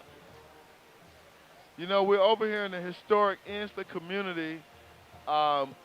This community is so well known worldwide because of Tuxedo Junction. Yes. And the fact that back in the early 1900s, that was Jazz Central for America. That was where some of your best jazz performers came on a weekly basis and perform. You know, Brett, they say that the mine workers and the coal workers, the reason that was called Tuxedo Junction, because the guys wouldn't even go to the house when they got off. They would go down to that junction right there. On that corner? 20th Street, Inslee Avenue, and they had places where you could go, shower, bathe, get haircuts, clean yourself up, and rent a tux. Oh, and you couldn't go to these clubs if you didn't have a tuxedo on. So Tuxedo Junction was where the workers met to go ahead and change and get cleaned up, rent them a tux, and go party, man. Oh, that's where they got that from. Yes, sir. Oh. And so some of the best jazz musicians, including the likes of a Birmingham great, Erskine Hawkins, who attended William H. Council Elementary School, which is now closed. I mentioned that earlier. And let me also remind everybody who does not know, Dr. William H. Council was the founder and first president of Alabama A&M University. There was a fumble on the play, guys? Absolutely. So we are very excited that the Mustangs will get a chance here to put a dent in this score. But, this area over here, man, is known for the music that we see coming out of Jackson-Olin. And I stand corrected. That was J.O. that fumbled, Brett, on that play with 2 minutes and 42 seconds remaining in the fourth quarter. You are just a cornucopia of historical information about Birmingham. Well, Brett, I've been here all my life. I left for college and came back and started working. So, that's just what that's about. And to be honest, I had a dad that was a historian. Ah, and my dad worked in the school district. He started his career at Jackson-Olin High School. And so he was not shy about letting his son know what is going on before him and what was going on around him. And I thank him for that. As we see Gardendale putting it into play here, after that long touchdown, the kickoff came and J.O. put it on the ground. So Gardendale starts it out again, 1st and 10 from the J.O. 30. Gained about 3 on that play. J.O. quickly back to the line again, trying to set up. To give us 2nd down. You always come with some good information. Well, Brett, I enjoy it. I must admit, when we have a score like this, it's good to have a plethora of information. There you go. So forgive me in the booth as we see it around the left side as Gardendale gets another rocket 1st down. Wow, he got outside pretty quick. Number 25, it looks like, for Gardendale. Looks like they're starting to bring in a JV. Yeah, and unfortunately, they're still getting yards in big chunks. Yeah, the defense for J.O., they're tired. You can see that they're tired, but they're trying to play. Look at them. There's the stuff right up the middle. Right. Stop. Not quitting. Brett, I have to keep looking up because when I hear the music, I think it's J.O. and it's Gardendale. It's Back Gardendale. to your point. It is amazing the way that HBCU culture has infused America, y'all. Oh, yeah. Look at them. Look, I thought J.O.'s band would be getting ready to fire it up. I really did, but they are being challenged as Gardendale goes to the right and is brought down on 4th down. So J.O. will take over on down. Nice takedown by number 44, Roderick Page. That's right, J.O. Bone up, baby, and defend the home turf with 51 seconds to go in the game. Well, I'm pretty sure right now Coach is just going to probably run it, try to take a knee, try to get it out of here. Brett, I'm sure some of those players for Gardendale know one of our Birmingham City School guys who, I'll spoil it for everybody, he certainly is going to be on our All-City team, QB Reese. QB played Little League over in Gardendale for the Gardendale Rocket Little League team. Oh. So I'm sure a lot of his former teammates are over there on that Rocket squad, and we're so thankful and glad that QB Reese is a Ramsey Ram getting it done, leading that defense as an outstanding linebacker who has signed with the University of Alabama. Yeah, QB Reese, he's a really, and great academically. He's very solid academically, just wonderful young man, and plays hard. He was one of the outstanding defensive players against the Auburn High School Tigers last week. He played an outstanding game. Absolutely, and I got to apologize to the audience, you guys. I had to keep my dad streak going last week. My son is a quarterback at Shades Valley. Brett, he had 4 touchdowns, man, 3 in the air, ran 1. So I'm glad you all allowed me to take a day off and see my son play. Look, that's in the daddy handbook that you have to attend. Page 3, section 7, paragraph 4. Yes. There it is, man. J.O. takes over here. 50 seconds to go in this contest. Handoff, trying to go around the right side, and he's brought down. Joel Ray tries to get outside for the Winona. We'll see what's going on over here. Nice job. They're still trying to fight. Clock running. Tonight, Gardendale will lead with the victory. J.O. will not. But we can assure you from what we've seen tonight, these Mustangs have no quit in them. No. They are going to continue to fight. And who knows? I think quite possibly, Coach, they're going to get a victory before this season is over. They may get more than one. Just keep fighting, guys. They did, as you said, those guys really didn't have any quit in them whatsoever as the game comes to a close. And that's it, ladies and gentlemen. Zeros on the clock. The J.O. coaches with their team, leading their team in an act of good sportsmanship, congratulating the Rockets, as we always do here in the Birmingham City Schools. Final score 58-12. The visiting Gardendale Rockets get their first win. Jackson-Olin will look to get one next week here from Jackson-Olin High School. Brett, we have some great things going on in the Birmingham City Schools, and athletics is just one. Yes. We've got Hispanic Heritage Month. This month, September 15th through October 15th, is Hispanic Heritage Month. Brett, a lot of people don't know it, but there is a change. There's a transition. Yes. The multiculturalism of Birmingham is growing by leaps and bounds, and it's a good thing. Unbelievable. At Inglenook, our kindergarten is majority Hispanic this year. So we're seeing a transition there. And we celebrate the diversity, not only in our local schools, but in our city. Hispanic Heritage Month. Also, next week, fall intercession. Brett, this is something that was the creation of, again, the vision of Dr. Sullivan to provide a period within the school system where you can both get a break and also get extra support. Yes. So parents, if you want your children to get some extra support, I mean, this support is ungraded support. It's all about helping us close achievement gaps. Sign up if you haven't. The QR code is on the screen. You can go to our website, October the 9th through the 13th, 8 to 1 each day. We're focusing on reading and math. So you're getting like 2 hours of reading, 2 hours of math every day. Breakfast, lunch, after school care is there for you.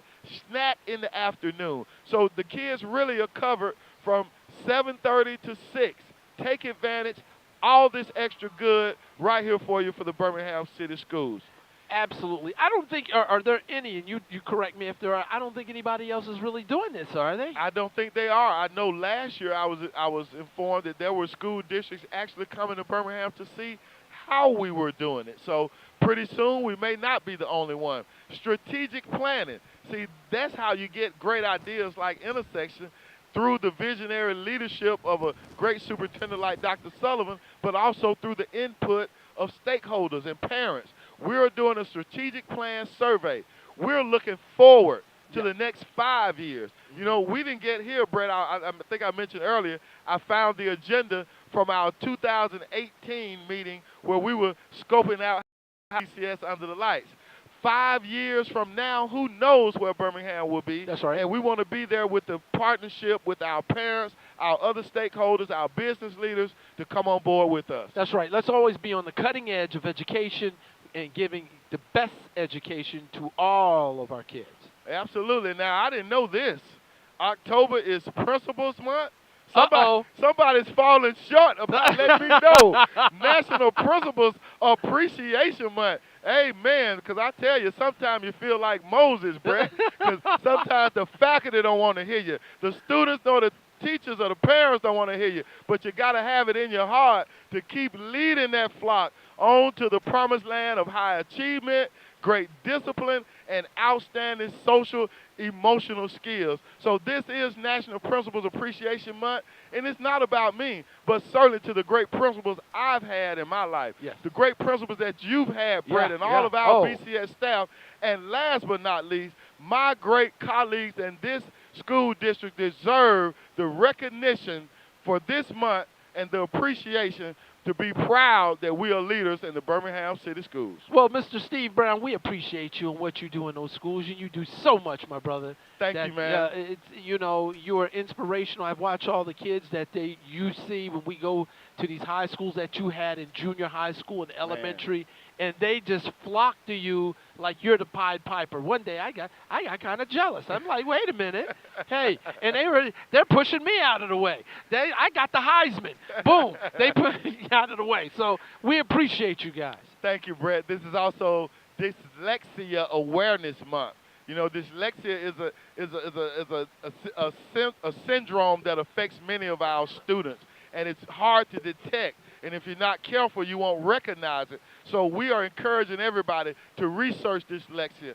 We are doing all we can to identify it in our kindergarten and first grade children. And this month we have a special focus on dyslexia so that we can help our struggling students turn that around so they can become successful scholar athletes. Absolutely. Next week, we go back to Dragonland. Winona will take on Hayden. Uh-oh. That'll be October 12th on Thursday. Is our man coming? Our Dragon, no. Hey, if Robert can, he will definitely be there for that game. And we certainly keep Robert in our prayers as he continues to heal. And we look forward to next week as Winona, the 4-2, I believe, because they did go down to Ramsey tonight. The 4-2 Winona Dragons that are having a great year. We'll see if they can get back on the winning track against Hayden.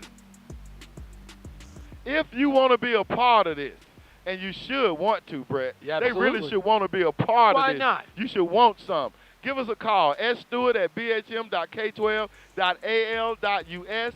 You will be emailing Sheriff Stewart, our esteemed and visionary leader of the BCS Communications Division. She does a great job, and it doesn't just cover BCS Under the Lights, but she covers all the information flow in and out of our school district. Mediating between the local media. And Cheryl Stewart, you are a first-class director, and we appreciate all that you do for the Birmingham City Schools. So reach out to Cheryl Stewart. She'll get back to you or have one of her assistants to get back to you so you can not only be a part of football sponsorship, but ladies and gentlemen, we got basketball to come. We've got a whole year to go, so don't forget. That's right. We want to sponsor ATF, American Federation of Teachers. They are one of the biggest supporters and helped us with our education and our educators. You know, AFLAC, you've got James W. Brown, the district sales coordinator at AFLAC. They're there to help you. Reach him at 205-945-1130. James Brown, AFLAC, one of our big sponsors that we enjoy to have. Also, the official halftime sponsor, AEA, the American Education Association. We also appreciate them. They are one of the big supporters of education and educators, and we appreciate all that help us in the classroom, in the administrations. We just appreciate all that support. Absolutely. And Traditions Chicken. Yum, yum. The sponsor of our scholar athletes, and it is some great chicken. Some chicken that's so good they won't even leave the host in it when Traditions put it out. It is just that good. Traditions Chicken. Yeah, y'all. I had forgot about that chicken. Y'all didn't leave me in Traditions Chicken. And we had a good segment also highlighting Green Acres, man. I don't know. You know, we may tell us later when your first time to have Green Acres. And I don't even remember my first time. I probably was high school or middle school, but Green Acres was around before all the national and international brands came along. They have had wings for a long time, baby. Man, and if you get them all the way, that's all I'm going to say to you. Yeah, those are people who know about Green Acres all the way. When I get down there, oh, my goodness, Green Acres is something else. The first time I came to Birmingham and people kept talking about you got to have this thing called Green Acres, and I'm from, up my way, I'm like, no, we have Kentucky Fried Chicken and all that kind of stuff. Right. And I went to Green Acres, and I've been hooked ever since. Well, Brett, we've come to the end of another broadcast of BCS Under the Lights, and I personally am thankful to you for being my partner. I'm thankful to the crew for doing a great job. Thankful to Cheryl. Thankful to Dr. Sullivan and the Board of Education who supports this 100%. This is BCS Under the Lights. We're coming to you from Jackson-Olin High School. We'll be back next week. We invite you to join us on Thursday. I'm Steve Brown. This is my host, co-host, my friend, my guy, Brett Oates. And we'll be back next week. God bless and take care.